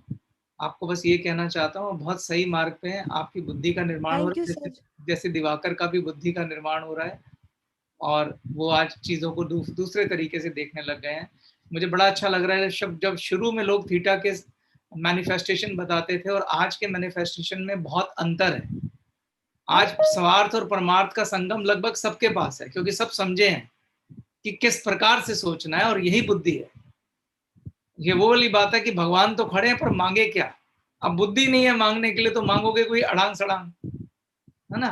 पर अगर बुद्धि उच्च कोटि की है तो आपकी मांग भी उच्च कोटि की होगी। इसलिए मैं हमेशा कहता हूं, अगर मैं तो मैनिफेस्टेशन में एक ही शब्द बोलता हूं, प्रभु सद्बुद्धि दे दो, ज्ञान दे दो। जब सद्बुद्धि आएगी, ज्ञान आएगा, सब कुछ आ जाएगा, सब कुछ आ जाएगा। उससे बड़ा कुछ है ही नहीं। अगर मन से बुद्धि, बुद्धि से चित्त, उसका निर्माण होता है और उसी से सब कुछ होता है। तो प्लीज सर जी, अब आपकी बारी है, मैं एक दवाई ले लेता हूँ। Sure sir, sure. Thank you so much Chetan sir. आपका हर एक शब्द जो आप बोलते हैं मुझे अमृत समान महसूस होता है कि उसमें हर शब्द में बहुत ज्ञान छुपा हुआ है। सबसे पहले मैं बहुत बहुत बधाई देना चाहूँगा आप सभी पैनलिस्ट को, गौतम गंभीर जी आपको भी, और दिवाकर मेरे भाई आपको, और निशा जी आपको भी। आप सब ने बहुत सुंदर बातें बताई, बहुत महत्वपूर्ण बातें जो आपके जीवन में इतना बड़ा बदलाव लेकर आएंगी, और आपका आगे का जो जीवन है, जो अब यहाँ से आप चलेंगे, उसका निर्माण आप खुद कर रहे हैं। इसलिए अगर आप इस कार्यक्रम को ध्यान से देखें तो जो बैनर आता है सब लोगों के पास, उसमें लिखा हुआ है you hold the ultimate power to define who you will be. यानी कि आपके पास वो ताकत है, वो असीम शक्ति है, जिससे कि आप इस बात का स्वयं फैसला करेंगे कि आप क्या बनना चाहते हैं। जब हम थीटा में भी जाते हैं, रोमश्री जी हमें थीटा में लेकर जाती हैं, तो वो कहते हैं कि मैं संपूर्ण ब्रह्मांड में ये घोषणा करता हूं या करती हूं। यानी कि ये घोषणा आप खुद कर रहे हैं कि आप क्या चाहते हैं, अपने जीवन का निर्माण, अपनी सोच का निर्माण, जो भी आप जिस तरफ बढ़ना चाहते हैं वो आपका अधिकार आपके पास है। जो बात अभी चेतन सर ने बोली कि चॉइस, इसे आप फ्री विल भी कह सकते हैं। जैसे मैं अक्सर इस बात को ऐसे ही कहता हूं कि सुबह आप जिंदा उठेंगे या नहीं उठेंगे ये आपके हाथ में नहीं है, ये हमारे हाथ में नहीं है। लेकिन आप कितने बजे उठेंगे ये आप तय कर सकते हैं, कि अलार्म 6 बजे का लगाएंगे या 7 का, ये चॉइस आपकी है। उसके बाद उठने के बाद आप क्या करेंगे, ये वहां से जीवन आपका शुरू हो जाता है। सांसें आपकी बस में नहीं है, वो ईश्वर के हाथ में है। लेकिन जो सांसें उसने दी है उसका इस्तेमाल कैसे करना है वो आपके हाथ में। क्या आप एक्सरसाइज करेंगे या अपना समय फोन के ऊपर या टीवी के ऊपर लगा देंगे? क्या आप अपने शरीर के लिए काम करेंगे, अपने मन के लिए करेंगे, अपनी आत्मा के लिए करेंगे? ये चॉइस आपकी है। तो जीवन में हम हमेशा ये कहते हैं कि ईश्वर ने जो किया वो सही किया, या जो भी किया उसने किया, लेकिन चॉइस हमेशा हर पल हमारे हाथ में है। इस कार्यक्रम में भी हमने पहुंचना है या नहीं पहुंचना, ये हमारी चॉइस है। इसे कार्यक्रम को पूरी ईमानदारी के साथ सुबह से अपना शुरू से लेकर रात तक अटेंड करना है या नहीं, या इसके अंत तक, ये भी हमारी चॉइस है। तो हर चीज आपकी चॉइस है, आपकी फ्री विल है, उसका इस्तेमाल जरूर करें। खैर मैं आज के सवाल पर आता हूं, क्योंकि मैं चाहता हूं कि चेतन सर हमसे बात करें। तो सर आपने एक शब्द का कई बार इस्तेमाल किया है, जो रोमश्री जी भी कहती हैं अपनी अफर्मेशन के अंदर, साक्षी या दृष्टा। मैं चाहता हूं उसको थोड़ा सा आप और डिफाइन करें, उसके बारे में और बताएं। सरबजीत जी ने जो अध्यात्म का कोर पार्ट है आज वो पूछ लिया है, साक्षी और दृष्टा। अगर ये शब्द आप, मतलब अभी तो मैं भी नहीं उतार पाया अपने जीवन में, अगर ये जीवन में उतार लिया तो सब सॉर्टेड है। कहाँ से शुरू किया जाए? कॉन्शियसनेस से शुरू किया जाए। मैंने आपको बताया था कि चेतना यानी कि कॉन्शियसनेस दो तरह की होती है, बॉडी कॉन्शियसनेस और सोल कॉन्शियसनेस। यानी आप जब पहला सवाल पूछते हैं मैं कौन हूं, अगर आपका उत्तर है मैं ये शरीर हूं, तो इसे हम बोलते हैं बॉडी कॉन्शियसनेस। 99.9% हम लोग बॉडी कॉन्शियसनेस में ही रहते हैं। आज भी मैं भी आपको बता जरूर रहा हूं, मैं भी रहता हूं, क्योंकि हम हर बात बॉडी की टर्म में ही करते हैं। पर ये मिथ है, हम बॉडी कॉन्शियसनेस नहीं है। हकीकत ये है कि हम सोल कॉन्शियसनेस है, मतलब हम सोल हैं, हम बॉडी नहीं है। हमारा सही इंट्रोडक्शन है कि हम सोल हैं, पर हम सोल कॉन्शियसनेस में रहते नहीं। जैसे मैं दोनों का उदाहरण बताता हूँ। अगर मैं बोल रहा हूँ मैंने खाना खाया, मुझे भूख लगी है, मैंने खाना खाया, तो ये बॉडी कॉन्शियसनेस। अगर कोई बोलेगा मेरे शरीर को भूख लगी है, मेरे शरीर ने खाना खाया, तो ये सोल कॉन्शियसनेस है। मेरी शर्ट का बटन टूट गया, ऐसे बोलते हैं ना, ऐसा बोलते हैं मैं, मेरा बटन टूट गया, है ना। तो जो ओनर है वो वस्तु को अपने से अलग करके बात करता है, लेकिन हम खुद को ही वस्तु मान ले तो फिर गड़बड़ हो जाती है। जब तक सोल कॉन्शियसनेस नहीं आएगी, आप साक्षी या दृष्टा की बात नहीं कर सकते। ये बहुत गहरा टॉपिक है, मुझे पता नहीं मैं कितने अच्छे से इसको रख पाऊंगा, पर मैं प्रयास करता हूं। और इसमें मान्यताओं का भी एक इशू आ सकता है, उसके लिए मैं क्षमा मांग लेता हूं, क्योंकि हर धर्म में हर जगह चीजों को अलग अलग तरीके से एक्सप्लेन किया गया है। लेकिन मैं इसलिए आप लोगों से बात कर लेता हूं क्योंकि अल्टीमेट गोल क्या है।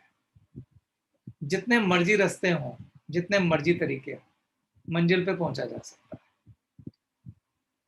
रास्ता है तो मंजिल भी है। और बड़ी मजेदार बात यह है कि मंजिल एक ही है, सारे रास्ते पहुंचेंगे एक ही, इसलिए घूमने का कोई चांस नहीं है। तो आप जो भी मार्ग पे हैं उसका सम्मान है, और अगर ध्यान से जोड़ने की कोशिश करेंगे तो आपको रास्ते सारे जुड़ते भी दिखाई देंगे।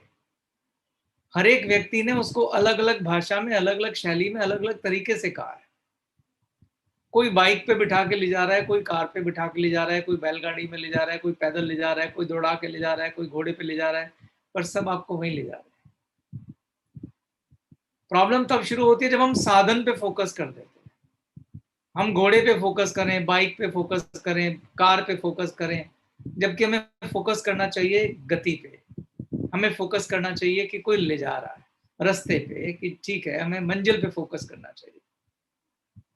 और हम लड़ बैठते हैं साधनों पे, नहीं नहीं नहीं, बाइक से नहीं पहुंचा जा सकता, ना भाई ना, कार से नहीं पहुंचा जा सकता, घोड़े से नहीं पहुंचा जा सकता, पैदल नहीं पहुंचा जा सकता। इस बात की लड़ाई होती रहती है। 17 से पहुंचा जा सकता है। अगर आपका विचार शुभ है, आप मैनिफेस्टेशन करते हैं, यहाँ कोई मैनिफेस्ट करता है मुझे कार चाहिए, कोई बोलता है गाड़ी चाहिए, आप परमात्मा को मैनिफेस्ट करिए, वो भी मिलेगा। क्यों नहीं मिलेगा? एक बार विवेकानंद जी ने जब ठाकुर से को अपना गुरु मानने के लिए, क्योंकि वो गुरु ढूंढ रहे थे, तो रामकृष्ण परमहंस के पास पहुंचे। उन्होंने पूछा कि क्या तुमने भगवान देखा है? रामकृष्ण परमहंस की परीक्षा ले रहे थे वो, कि मैं देखूं तो सही, क्या आप मुझे भगवान से मिला सकते हैं? सॉरी। तो रामकृष्ण परमहंस जी ने पूरे कॉन्फिडेंस के साथ बोला, हाँ मिला सकते हैं, बहुत आसान है, अभी इसी समय। तो बड़े हैरान हो गए। तो उन्होंने पूछा कैसे? कहते जब तुम अपनी माँ को पूरे उससे बुलाते हो, माँ आती है कि नहीं आती है? कहता आती है। कहता कभी भगवान को बुलाया ऐसे? क्या पूरे विश्वास से, पूरी जिस विश्वास से तुम्हें यकीन है कि माँ बुलाएगी तो आएगी, क्या कभी बुलाया है या भगवान पे शक ही किया है?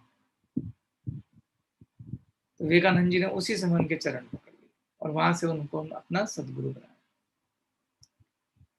तो कहने का मतलब यह है कि मैं ये बात इसलिए कह रहा हूं क्योंकि मुझे हमेशा बना रहता है हृदय में कि कोई उसको दूसरे तरीके से ना ले बात को। मेरा मकसद सिर्फ यही है कि मैं आपको एक अच्छी सोच प्रदान कर सकूं, ताकि हम सब लोग एक अच्छे मार्ग पे निकल सकें। सब लोग, रास्ता कोई भी हो, और मेरे हृदय में हर रास्ते का सम्मान है, और मैं खुद भी उसको सुनने के लिए हमेशा तैयार हूं। कोई मेरे से मंत्रणा करना चाहेगा किसी धर्म से, किसी जाति से, किसी वर्ग से, किसी संप्रदाय से, मैं हमेशा खुले मन से सुनूंगा, मुझे अच्छा लगता है सुनना।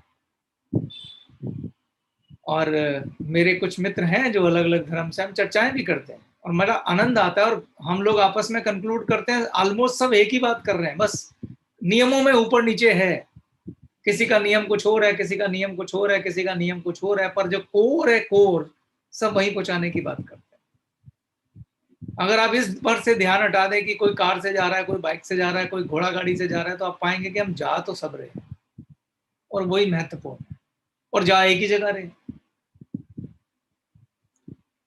तो इन गाड़ियों का, रंगों का, कलर का कुबुद्धि वाले लोगों को फायदा मत उठाने दीजिए, अपने मार्ग पे चलिए, है ना, क्योंकि धर्म तो सेम ही है, चाहे हिंदू का धर्म हो, चाहे मुसलमान का हो, चाहे सिख का हो, ईसाई का, अग्नि सबको जलाएगी, क्योंकि अग्नि का धर्म सेम ही है।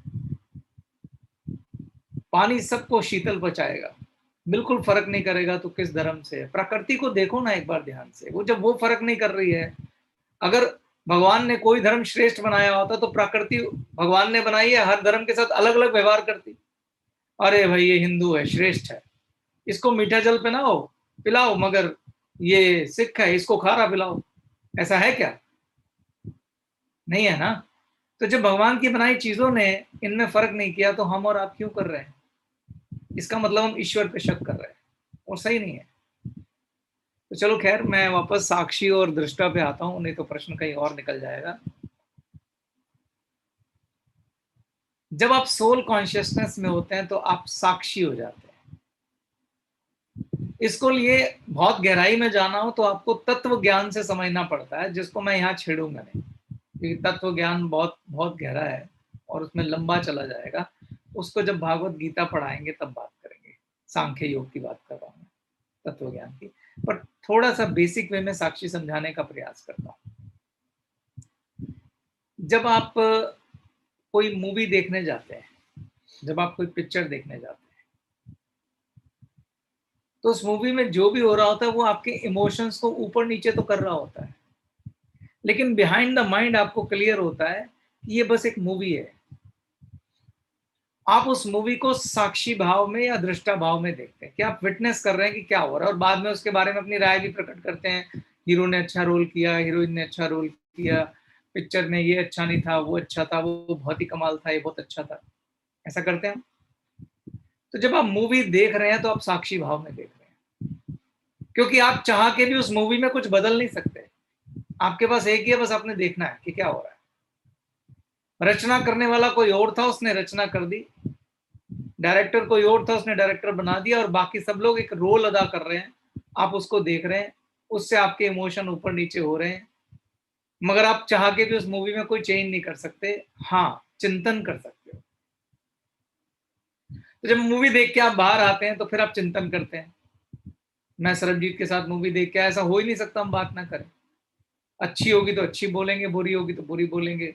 किसी की एक्टिंग अच्छी होगी तो उसकी एक्टिंग के बारे में बात करेंगे, ये कितना अच्छा मैसेज दिया, ये कितनी बढ़िया बात करी। ये सब चिंतन होता है, इसको चिंतन बोलते हैं। तो जब रोमश्री जी आपको कहते हैं कि आप साक्षी हो जाओ, दृष्टा हो जाओ, तो वो आपको यही कहना चाह रहे होते हैं कि जब आप उस बॉल में जाते हैं तो अब रचनाकार कोई और है। आपने मांग कर ली, आपने घोषणा कर दी, अब आप उसे कहते हैं दिखाना जरा कैसी मूवी बनाई है आपने, क्योंकि बनाने वाला तो वही है ना। तो फिर आप उस मूवी को खड़े होकर देखते हैं, इसको बोलते हैं साक्षी भाव। क्योंकि अब आप उस मूवी में कुछ करेंगे नहीं, सिर्फ देखेंगे क्या हो रहा है, क्योंकि आपने उसे बोला जो हाईएस्ट है वो करके दिखाओ। तो क्रिएटर ने आपको एक बॉल के अंदर सब कुछ दिखाया, जिसमें आप अपना परिवार, अपने संबंधी लोग देख रहे हैं कि वो कैसे जीवन जी रहे हैं।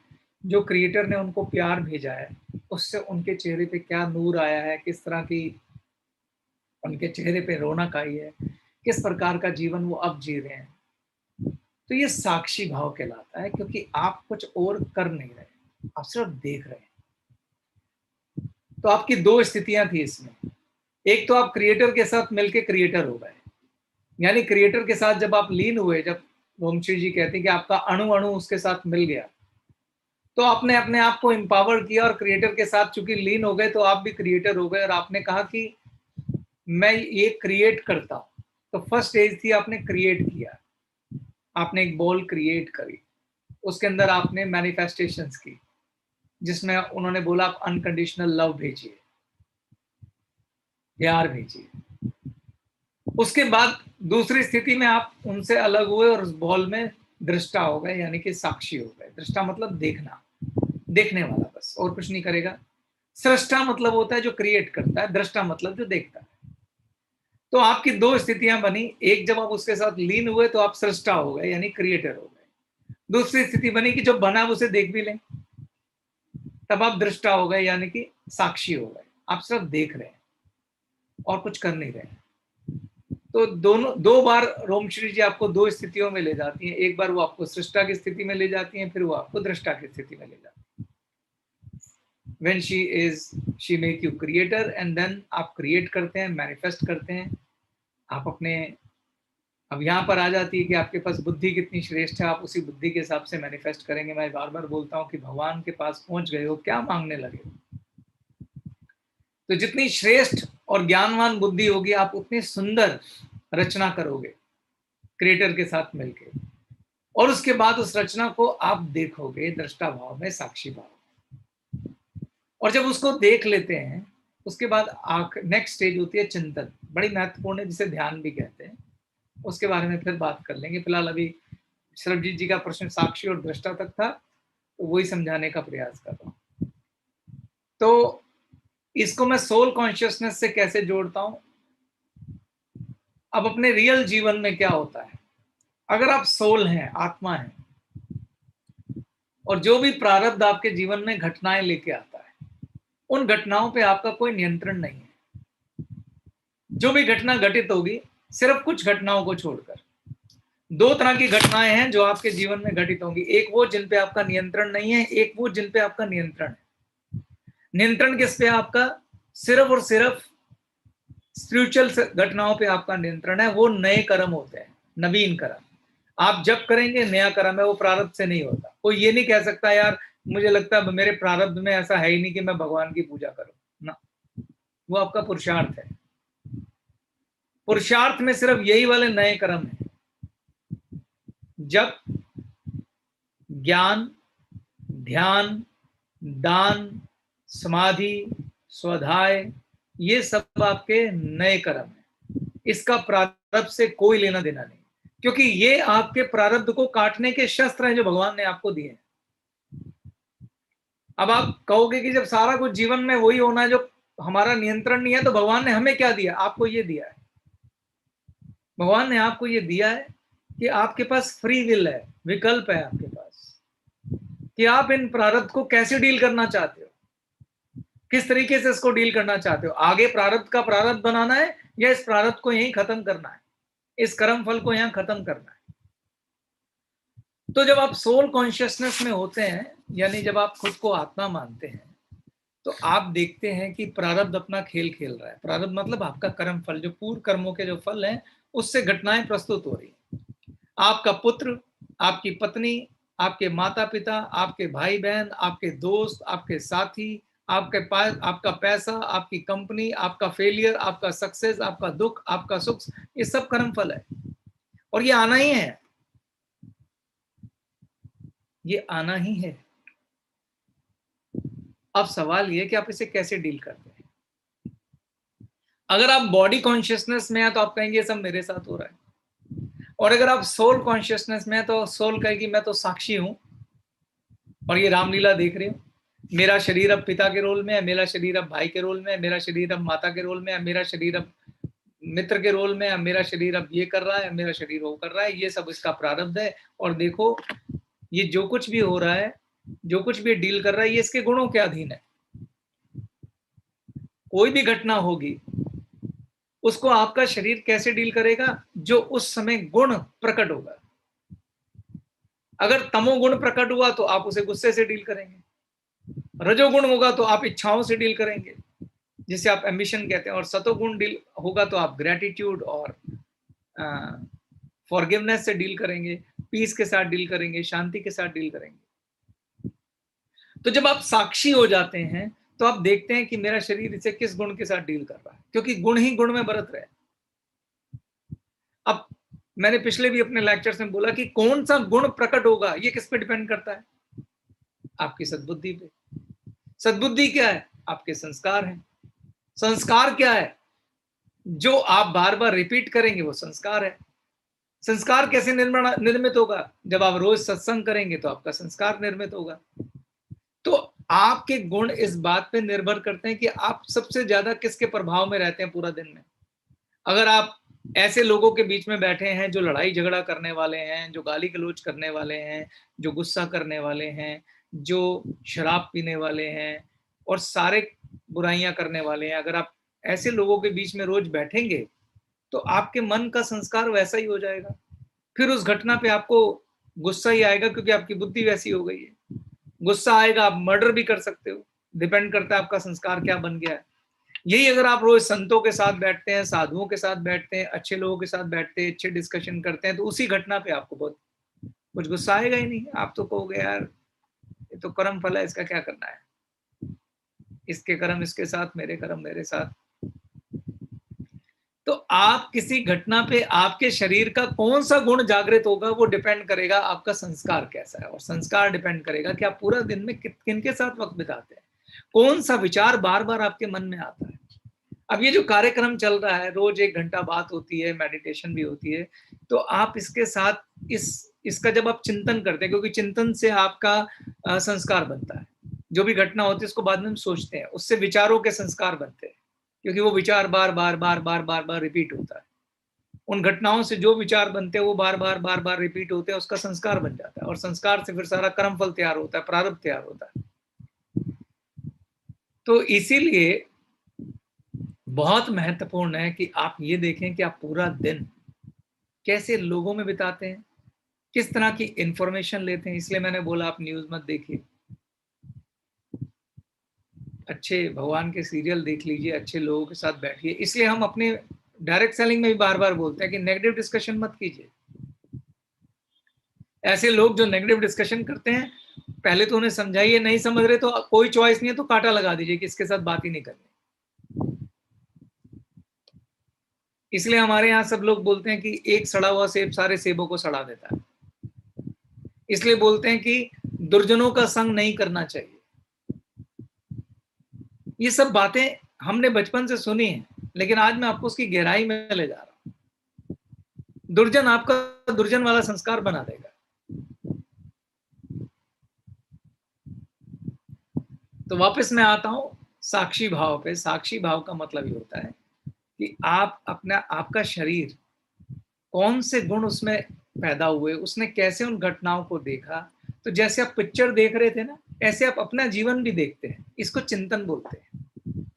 चिंतन हमेशा दृष्टा भाव में करना चाहिए, साक्षी भाव में चिंतन करना चाहिए। जैसे आप पिक्चर देख के बाहर आते हैं, आप चिंतन करते हैं, हीरो ने ऐसा करा, उसने ऐसा करा। ऐसे आपको भी रोज संध्या टाइम में और प्रातः काल में 15-20 मिनट, आधा घंटा बैठना चाहिए। पूरे दिन में क्या हुआ, अपनी जो पिक्चर चली पूरा दिन में वो कैसी चली, हमारे कौन से गुणों ने उसको डील किया, कैसे डील किया। मैं आपको ये ज्ञान जरूर दे रहा हूं, पर 95% मैं भी बॉडी कॉन्शियसनेस में ही रहता हूं। ये यात्रा है, बार बार बोल रहा हूं। मैं आपको ज्ञान दे रहा हूं तो इसका मतलब मैं कोई संत महात्मा नहीं हूं, मैं भी आप जैसा ही हूं।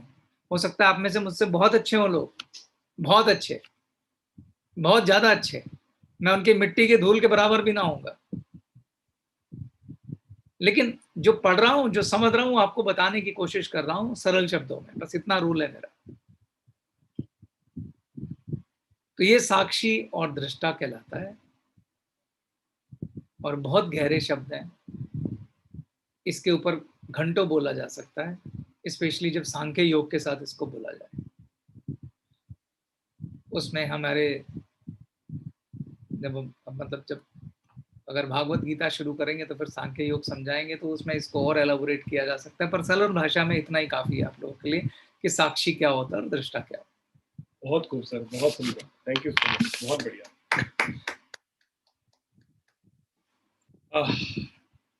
मैं तो और ज्यादा एक्साइटेड हूँ क्योंकि 40 दिन के बाद एक और यात्रा शुरू होने वाली है जिसमें हमें और ज्ञान मिलने वाला है और चीजें मिलने वाली है। तो बहुत खूब सर। यानी कि मैं अगर आपकी बात को सर अपनी भाषा में कंक्लूड करूं तो जीवन में जब भी कोई भी घटना घटती है तो आपके पास ये विकल्प होता है कि आप उसे किस गुण के साथ डील करते हैं।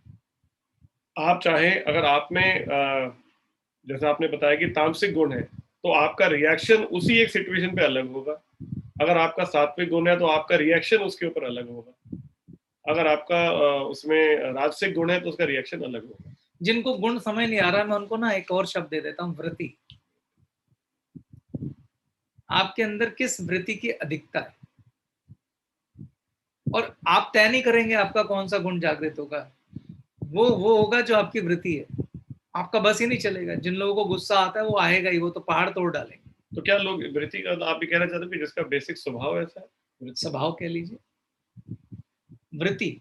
आप देखिए, एक ही घटना में आपके परिवार में किसी को तो बहुत गुस्सा आता होगा, इतना कि वो टीवी तोड़ दे, और एक बड़ा थोड़ा सा गुस्सा करके अच्छा चल जाने दे। तो दोनों की वृत्ति अलग अलग है सेम घटना के ऊपर। यानी अगर मैं देखूं एक बच्चे ने गलती करी तो माता की वृत्ति कुछ हो रहा है और पिता की वृत्ति कुछ हो रहा है। पिता को खूब गुस्सा आ रहा है, माता कह रही है अच्छा चलो जाने दो, कोई नहीं, बच्चा है ना। अब ये एक ही घटना को दो व्यक्ति अलग अलग तरीके से डील कर रहे हैं। तो एक में डेफिनेटली अगर पिता बहुत ज्यादा गुस्सा करे तो उस समय उनमें जो जागृत हुआ वो तामसिक गुण जागृत हुआ, और जो माता है वो राजसिक गुण में या सात्विक गुण के अंदर है। ठीक, राइट। राजसिक इसलिए बोल रहा हूं कि माता में मोह होता है बच्चों के लिए, तो वो मोहित हो रही है। तो कहने का मतलब है कि कौन सा गुण उन घटनाओं को आपका डील करेगा वो डिपेंड करता है कि उस समय कौन सी वृत्ति जागृत हो जाएगी। अब क्या इन वृत्तियों पे हमारा कंट्रोल है? वृत्ति आपके संस्कार से बनती है, आपका कंट्रोल नहीं है। बंदे आपको बहुत सारे लोग मिल जाएंगे, मैं यार क्या करूं, पता नहीं मुझे गुस्सा तो आ जाता है, मैं क्या करूं। सब बोलते हैं ऐसा, बोलते कि नहीं बोलते? बोलते हैं कि आ जाता है, मुझसे तो कंट्रोल होता नहीं है, नियंत्रण होता नहीं, क्योंकि वो आपका संस्कार बन चुका है, उसकी प्रोग्रामिंग आपके दिमाग में हो चुकी है। आपको उस संस्कार को काटना पड़ेगा। अच्छी बात है कि काटा जा सकता है 100%, क्योंकि जो चीज बनती है वो हमारे, मैंने कहा ना, भगवान ने आपको विकल्प दिया है। अगर आप इन 6 चीजों को चुनेंगे जो बात हम करते हैं तो उससे आपका संस्कार निर्मित होगा। पर प्रॉब्लम ये है कि जैसे ये 40 दिन कार्यक्रम चल रहा है, उसके बाद अगर सब लोग छोड़ देंगे तो फिर दूसरे संस्कार आ जाएंगे। राइट।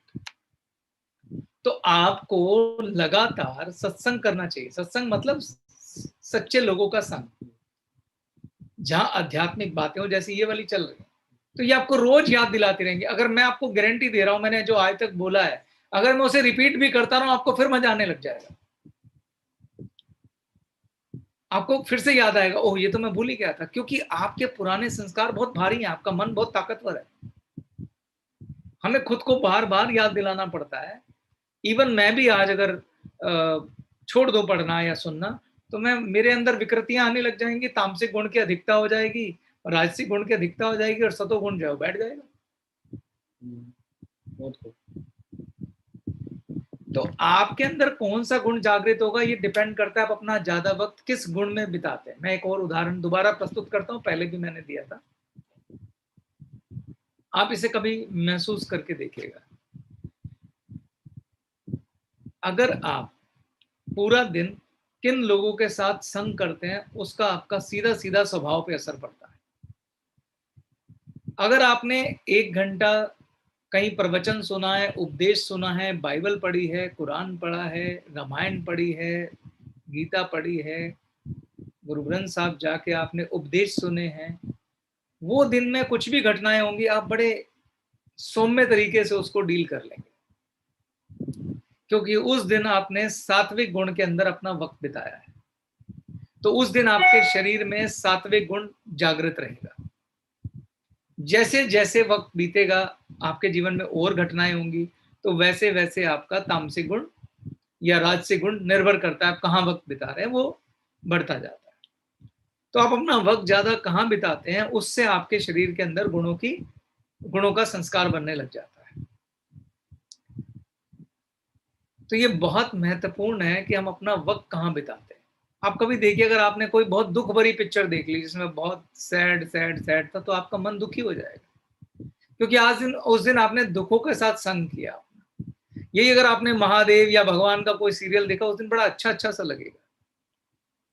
थीटा मेडिटेशन करी, बहुत अच्छा सा लगेगा।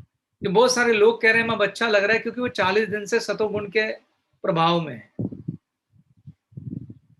जो इस प्रोग्राम में बना रहेगा, अब वो नोटिस करेगा कि इन 40 दिनों में जो उनका घटनाओं के प्रति व्यवहार है वो बदल गया है। जिन बातों पे उन्हें बहुत ज्यादा गुस्सा आता था, अब कम आता है, क्योंकि सात्विक गुण आपका बढ़ता जा रहा है और धीरे धीरे आपका संस्कार हो जाएगा।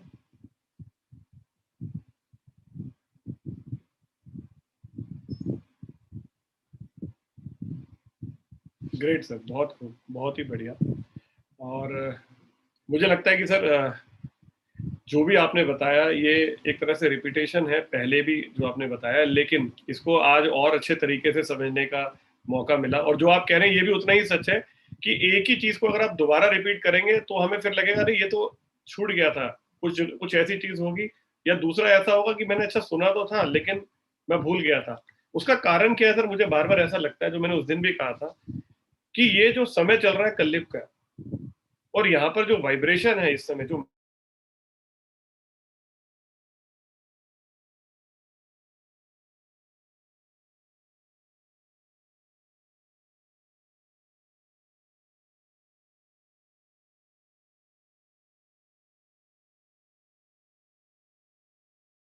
मेरी आवाज आ रही है सर? अब आई है सर, अभी रुक गई थी, अब आ रही है। हमें ठीक है, मैं रिपीट कर देता हूँ कुछ। ओके, सुन पा रहे हैं कुछ आप? जी सर, अब बिल्कुल ठीक आ रही है आवाज सर। मैंने कहा ये इन चीजों की हमें अब लगातार जरूरत क्यों है? क्योंकि बात फिर वहीं आती है, क्योंकि हम सब कलयुग में है, ये हमें ध्यान रखना है। जो वाइब्रेशन है, उस वाइब्रेशन को स्ट्रॉन्ग करने के लिए हमें अपने मोबाइल के एंटीने को मजबूत करना पड़ेगा, जिसके लिए हमें रोज लगातार उस एरिया में आना पड़ेगा। जब आप कवरेज एरिया में आएंगे तो ही आपकी वाइब्रेशन स्ट्रॉन्ग होगी।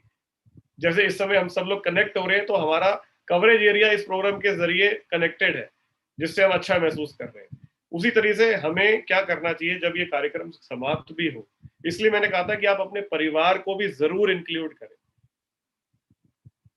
पहला कारण, आपकी भाषा वो भाषा होगी जो सब समझ पाएंगे। अब आप ज्ञान की बात करेंगे, गुण की बात करेंगे, विकार की बात करेंगे, उनको लगेगा ये क्या कह रहा है, क्योंकि उन्होंने सुना ही नहीं है, समझा ही नहीं है। अब यही साथ बैठ के सुना होगा तो जब डिस्कशन करेंगे तो मजा आएगा, क्योंकि एक जैसे शब्द हैं जो आपने सुने हैं। इसलिए उस कवरेज एरिया में अकेले मत आइए, परिवार को भी लेकर आइए। नहीं तो ऐसा लगेगा कि एक आदमी हिंदुस्तान में जापानीज भाषा बोल रहा है जो किसी और को पल्ले ही नहीं पड़ेगी। तो इसलिए उस कवरेज एरिया में अपने परिवार को साथ लेकर आए। दूसरी बात, यदि जैसे कल भी सर आपने एक बात बोली थी, जो डॉक्टर्स हैं, डॉक्टर जब पढ़ाई कर लेते हैं उसके बाद जीवन भर वो कहते हैं हम प्रैक्टिस करें। तो जो आपने मेडिकल कॉलेज में पढ़ा, यदि आपने उसको प्रैक्टिस नहीं किया, उन्हें वो अपने नाम के आगे मेडिकल प्रैक्टिशनर लिखते हैं। तो practitioner basically they are practising what they have learned. उसी तरह से हम भी जो ये कार्यक्रम में सीख रहे हैं, हमें उसे प्रैक्टिस में लेकर आना, और वही सबसे इंपॉर्टेंट है। जैसे दिवाकर की बात सुन के मुझे बड़ा अच्छा लगा जब उन्होंने बोला कि अब मुझे जो आदमी अपशब्द बोल रहा होता है उस पर हंसी आती है, तो ये प्रैक्टिस से आता है। यानी कि आप एक स्टेप आगे बढ़ गए, और ये चीज की जा सकती है। सर आप कुछ कहना चाह रहे हैं? बिल्कुल, बहुत अच्छा बोल रहे हैं आप ही की बात में जोड़ देता हूँ। हमारे जितने भी गैलवे परिवार के डिस्ट्रीब्यूटर हैं, अभी तो लॉकडाउन चल रहा है, जब पावर हाउस एक्टिव हो जाएंगे आपके, इस कार्यक्रम के वीडियोस आ जाएंगे बना के, शायद सरबजीत जी इस पे काम कर रहे हैं। आप उसे परमानेंट जर्नी बनाइए, आपके सभी डिस्ट्रीब्यूटर उसको उनको सुनाइए ये प्रोग्राम, उनका 40 दिन चलाते रहिए, इसको हिस्सा बना लीजिए। आप बहुत सारे लोगों का जीवन बदल देंगे। मैं आपको एक बात बताता हूं, कई लोगों को लगता है पैसे से सक्सेस है। सद्बुद्धि देने से सक्सेस है। पैसा तो आ ही जाएगा जब सद्बुद्धि आएगी।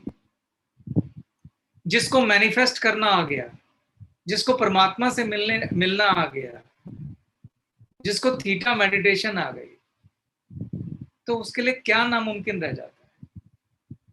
उसका खुद का जीवन भी सुंदर हो जाएगा, उसके घर परिवार वाले लोग भी सुखी हो जाएंगे, बुराइयों से दूर चला जाएगा, खुश रहेगा, हैप्पी रहेगा। तो थीटा मेडिटेशन की प्रैक्टिस अपने सारे पावर हाउस में चलाइए। अब 40 दिन से आप इस कार्यक्रम को कर रहे हैं, कुछ ऐसा नहीं है कि जो आप नहीं करा सकते। मैं तो कहूंगा कि आप रोम श्री जी से ट्रेनिंग ले लीजिए, ट्रेनिंग प्रोग्राम चलाती है और कराइए सबको। दीपक बनिए और दीपक बनाइए। बहुत कुछ। हाँ जी, कुछ जो चेतन सर अभी आपने कहा ना कि इस कार्यक्रम को आगे चलाना चाहिए, आज मैंने वो देखा है, कार्यक्रम चल रहा है आगे। बहुत खूब, कुछ बहुत बढ़िया। जो चेतन सर ने कहा है उसको मैं थोड़ा सा उसमें और ऐड कर देता हूँ। देखो, मुझे ऐसा लगता है कि ना सबसे ज्यादा अगर कोई चीज कठिन होती है वो होता है किसी विषय के ऊपर सोचना और उसे बोलना। जैसे अगर आपको मैं यही कह दूं कि आप अपनी जीवन की यात्रा ही बताएं, तो आपको अपनी यात्रा बताने के लिए भी सोचना पड़ेगा, लिखना पड़ेगा, तैयारी करनी पड़ेगी, बोलना पड़ेगा, और उसमें 10 बार सोचेंगे यार कि इसको और बेहतर कैसे किया जा सकता है। आपके पास बना बनाया हुआ कार्यक्रम पहुंचने वाला है। ये जो सवाल जवाब का सिलसिला चल रहा है, कैसा हो कि अगर आपके पास एक वीडियो है जिसमें एक वीडियो में एक ही सवाल और उसका जवाब हो, यानी 20 मिनट के 25 मिनट के वीडियोस होंगे जिसके अंदर आप सिर्फ, मैं सवाल पूछ रहा हूँ, चेतन सर जवाब दे रहे हैं, और उसके बाद क्या हो रहा है, उसके बाद हो रहा है चिंतन। जो पावर हाउस का जो चेतन सर आप शेड्यूल बता रहे हैं, 20-25 मिनट का एक वीडियो चला जिसमें सवाल का जवाब मिला, और उसके बाद वो वीडियो जैसे ही रुका तो जो लीडर अपलाइन वहां मौजूद है, जो क्वालिफाइड मास्टर वहां मौजूद है, उन्होंने पावर हाउस के ऊपर उसके ऊपर चिंतन करना है। एक तरह से रिव्यू मीटिंग हो रही है, एक तरह से चिंतन हो रहा है जिसमें लोग अपना अपना फीडबैक दे रहे हैं कि उनको क्या समझ में आया, और जो लीडर अपलाइन है वो उसको और डिफाइन कर रही है। तो कुल मिलाकर एक पूरा सेशन 1 घंटे का सर इस तरह से तैयार हो जाता है। थीटा मेडिटेशन में मुझे को लगता है 15-20 मिनट लगते हैं। राइट, 15-20 मिनट में थीटा मेडिटेशन कराया, 20-25 मिनट का ये वीडियो हो गया, बस हो गया। 45 मिनट का या 1 घंटे का डेली का कार्यक्रम आप चलाइए, और जो लोग भी पात्र हैं वो अपने आप आ जाएंगे। मैं आपको ये भी बोल देता हूँ, जब ये इतनी बात हो रही है, आप किसी को नियंत्रित करने का प्रयास मत करिएगा। मतलब इसको कंपल्शन मत बना देना कि तेरे को करना ही पड़ेगा ना। सिर्फ जिज्ञासु और पात्र, पात्र मतलब जो अधिकारी है, वो ही इस ज्ञान का अधिकारी है, और ज्ञान का अधिकारी वो होता है जो जिज्ञासु होता है। आप सिर्फ कार्यक्रम चलाइए, जिसका मन होगा आप एक बार आग्रह करिए, 1-2 बार आग्रह करिए कि आप इस कार्यक्रम को अटेंड करिए, और उसके बाद अगर कोई नहीं अटेंड करता है, आप उसे समझाने का प्रयास कर सकते हैं। कंपल्शन मत डालिएगा कि तेरे को करना ही पड़ेगा, ये कंपल्सरी है, ये बिल्कुल मत करिएगा। जब तक समर्पण नहीं आएगा तब तक इसका कोई फायदा नहीं है। बहुत सारे लोग ऐसे होंगे जो इस कार्यक्रम के खिलाफ भी बोल रहे होंगे, मुझे इस पर कोई हैरानगी नहीं होगी, क्योंकि ये विधि का विधान है। ये जो पृथ्वी बनी है ना, ये अपोजिट शब्दों से बनी है। जब पुण्य होगा तो पाप भी होगा, धर्म होगा तो अधर्म भी होगा, सद्गुण आएगा तो तमोगुण भी आएगा। ये एक अकेला आता ही नहीं है, क्योंकि एक बैलेंस है। राम आएगा तो रावण भी आएगा, कृष्ण आएगा तो कंस भी आएगा।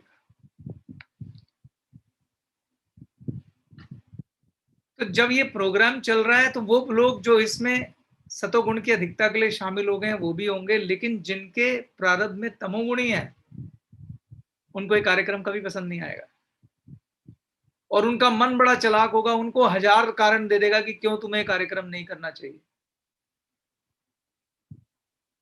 वो उनको भटकाएगा। अगर वो मन को जीत पाए तो वो आ जाएंगे, नहीं जीत पाए तो प्रारब्ध जीत जाएगा, वो अटेंड नहीं कर पाएंगे, वो इस कार्यक्रम को कर ही नहीं पाएंगे। उनका मन उनको भरमाएगा, उनको 100 लॉजिक देगा तुझे क्यों नहीं करना चाहिए। और सबसे बड़ा लॉजिक तो यही होता है कि जो कार्यक्रम कर रहा है उसके पर्सनल जीवन पे ही जाके बोल दो कि ये खुद तो बातें बना रहा है, अपना देखना है इसका, जो बहुत कॉमन होता है। मैं कई बार कुछ लोगों के जब प्रवचन सुन रहा होता हूँ तो कई लोग मुझे कह देते हैं, यार तू इसके सुन रहा है, इसकी कभी खुद की लाइफ देख, ऐसा देख वैसा देख। मैंने कहा यार मैं उसकी लाइफ नहीं सुन रहा हूँ, मैं उसके प्रवचन सुन रहा हूँ। हो सकता है जो वो प्रवचन दे रहा है उस पर खुद नहीं चल रहा हो, क्योंकि मेरे साथ भी यही है। पर इसका मतलब क्या ज्ञान बांटना बंद हो जाना चाहिए? नदी का स्वभाव है बहना, तुझे प्यास लगी है पी ले, तो क्यों इस चक्कर में पड़ा हुआ नदी कहां से निकल के आई, किधर आई?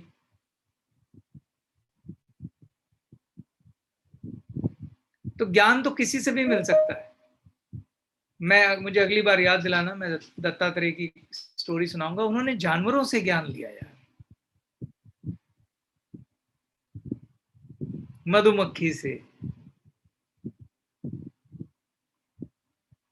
हो सकता है, देखो हमारे यहाँ हर चीज की स्टोरी है। एक डाकू संत बन जाता है, एक संत डाकू हो जाता है। किसके प्रभाव में आके? गुणों के प्रभाव में आके।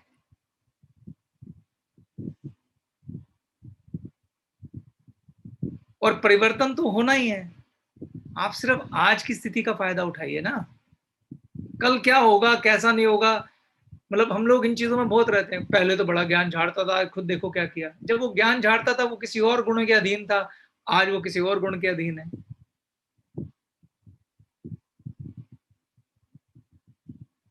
पहले वो किसी और के संग में बैठा हुआ था तो ज्ञान की गंगा बह रही थी, आज दुर्जनों के साथ बैठा है तो वो दुर्व्यवहार कर रहा है। आप देखिए आपको क्या चाहिए, आप अपना लीजिए और अपने कर्म से काम करिए। उससे आपके कर्म से आपका प्रारब्ध बनना है, आपको दूसरे से क्या लेना।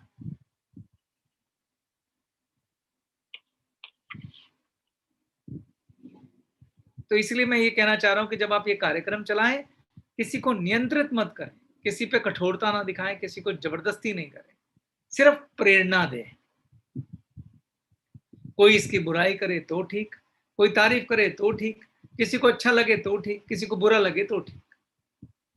बस आप अपना कार्य करते रहिए और ये मान के करिए कि आप ब्रह्म का काम कर रहे हैं, नहीं परमेश्वर का काम कर रहे हैं, भगवान का काम कर रहे हैं। वो जाने और अपना कर्म फल वही देगा, हमको क्या करना है, हम तो बस उसकी ड्यूटी कर रहे हैं। Thank you sir, thank you so much. जैसे आपने कहा उसमें थोड़ा सा और ऐड कर देता हूँ, मतलब बात थोड़ी सी लाइटर वे पे ही है भाई। जैसे कुछ लोग होते हैं जो ज्ञान का दीपक फैलाते हैं, जैसे आप कहते हैं कि आप खुद दीपक बने और अपने आगे दीपक जलाएं, तो उसी तरह से मुझे लगता है कि शायद कहीं ना कहीं जो अज्ञानी होता है वो अज्ञान का ही दीपक फैलाता है। और जैसे एक तो होता है कि मैं इस कार्यक्रम को अटेंड नहीं करूंगा, एक होता है कि अगर मेरे में तमोगुण जागृत है तो किसी भी तरीके से मुझे ये ध्यान रखना है कि मेरे आगे मेरी टीम भी अटेंड ना करे। तो मुझे इस बात का भी मेक श्योर करना है कि लोग किधर अच्छा पॉजिटिव ना सोचने लग जाए इस बात को लेकर। बहुत सुंदर बात करी सरबजीत जी। संगठन तो दोनों ही बनाएंगे ना, राम भी बनाएगा और रावण भी बनाएगा। तो उसमें वो भी अपना ज्ञान फैला रहे होते हैं और हम भी अपना ज्ञान फैलाते रहेंगे, ये सिलसिला चलता रहेगा। बिल्कुल सर। तो दोस्तों जैसे मैंने रोमश्री जी कुछ कहना चाहती है प्लीज जी। मैं वापस वहीं पर आना चाहती हूँ, जो साक्षी भाव वाला आपने क्वेश्चन पूछा है उसके लिए बहुत बहुत धन्यवाद।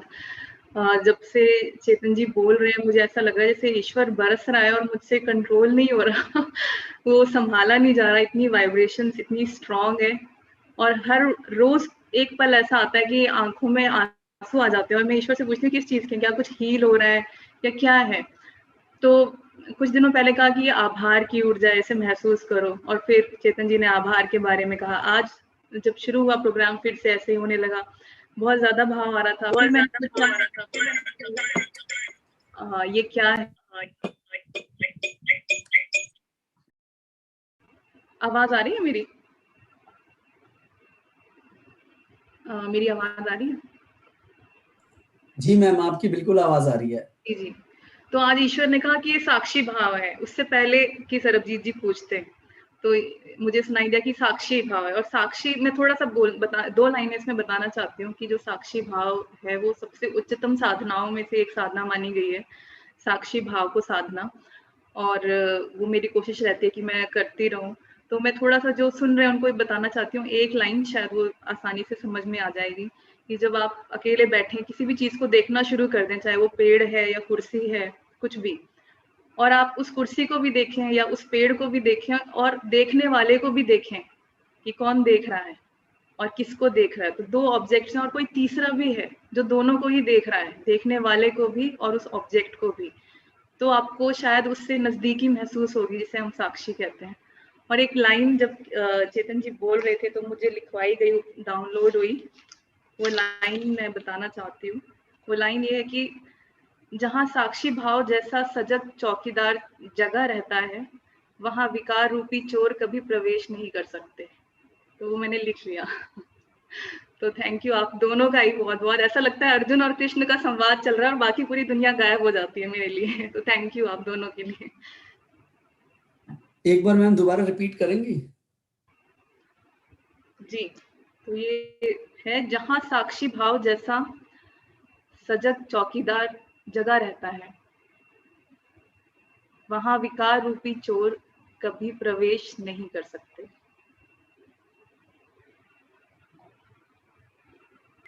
अब रोम श्री जी ने सांख्य योग के तत्व को अंदर ले ही आए हैं, तो मैं थोड़ा सा इसमें और ऐड कर देता हूँ। पहले तो रोम श्री जी बहुत बहुत धन्यवाद, आपने बहुत ही खूबसूरत तरीके से सबको समझाने की कोशिश की है कि जो साक्षी है वो आत्मा ही है, शुद्ध साक्षी आत्मा इसलिए बोलते हैं उसको।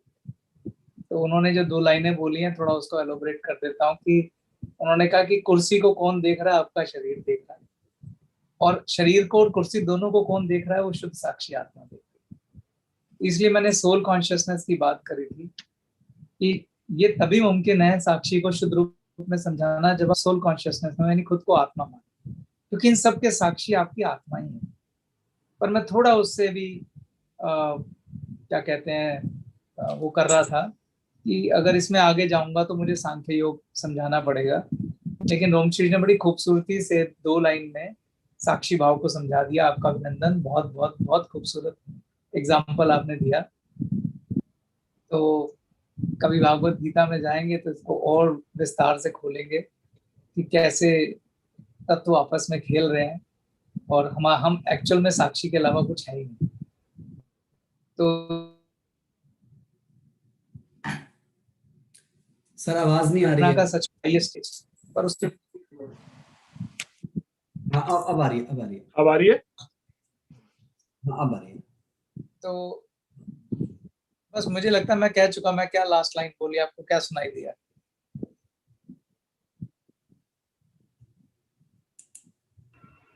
आपने कहा कि तत्वों का खेल है और हम साक्षी हैं और कुछ नहीं।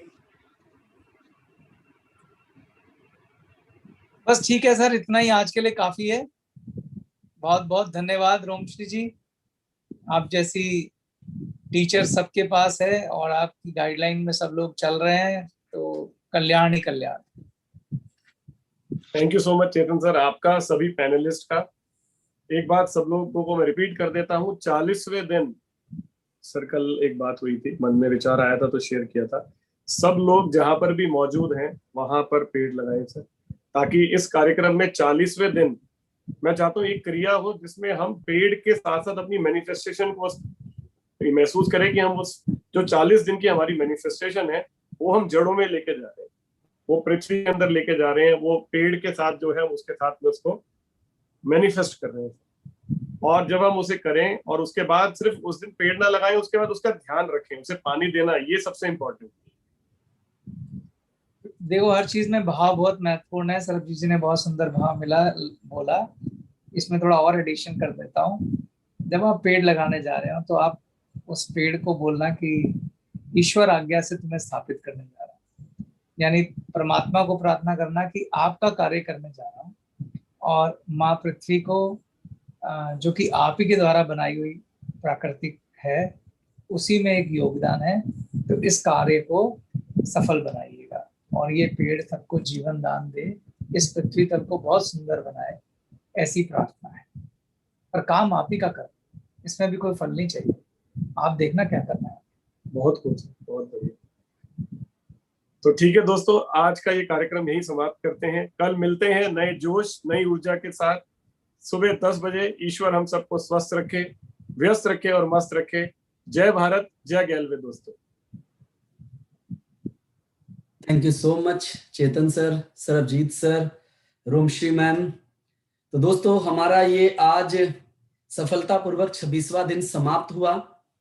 कार्यक्रम बहुत अच्छा लगा हो तभी आपके साथ स्क्रीन शेयर पर आ रही है एक मेल आईडी।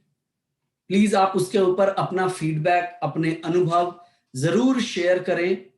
और जैसा सर ने बताया ये कार्यक्रम लगातार लंबा चलने वाला कार्यक्रम है, तो आप उसके अंदर आप अगर इस चैनल को भी सब्सक्राइब नहीं किया है तो सब्सक्राइब जरूर करें, बेल आइकन दबाएं। और अगर ट्रेनिंग अच्छी लग रही हो, क्योंकि वाकई में जिंदगी को बदल देने वाली ट्रेनिंग है, तो लाइक करें और अपने बाकी दोस्तों परिवार के लोगों के साथ जरूर शेयर करें।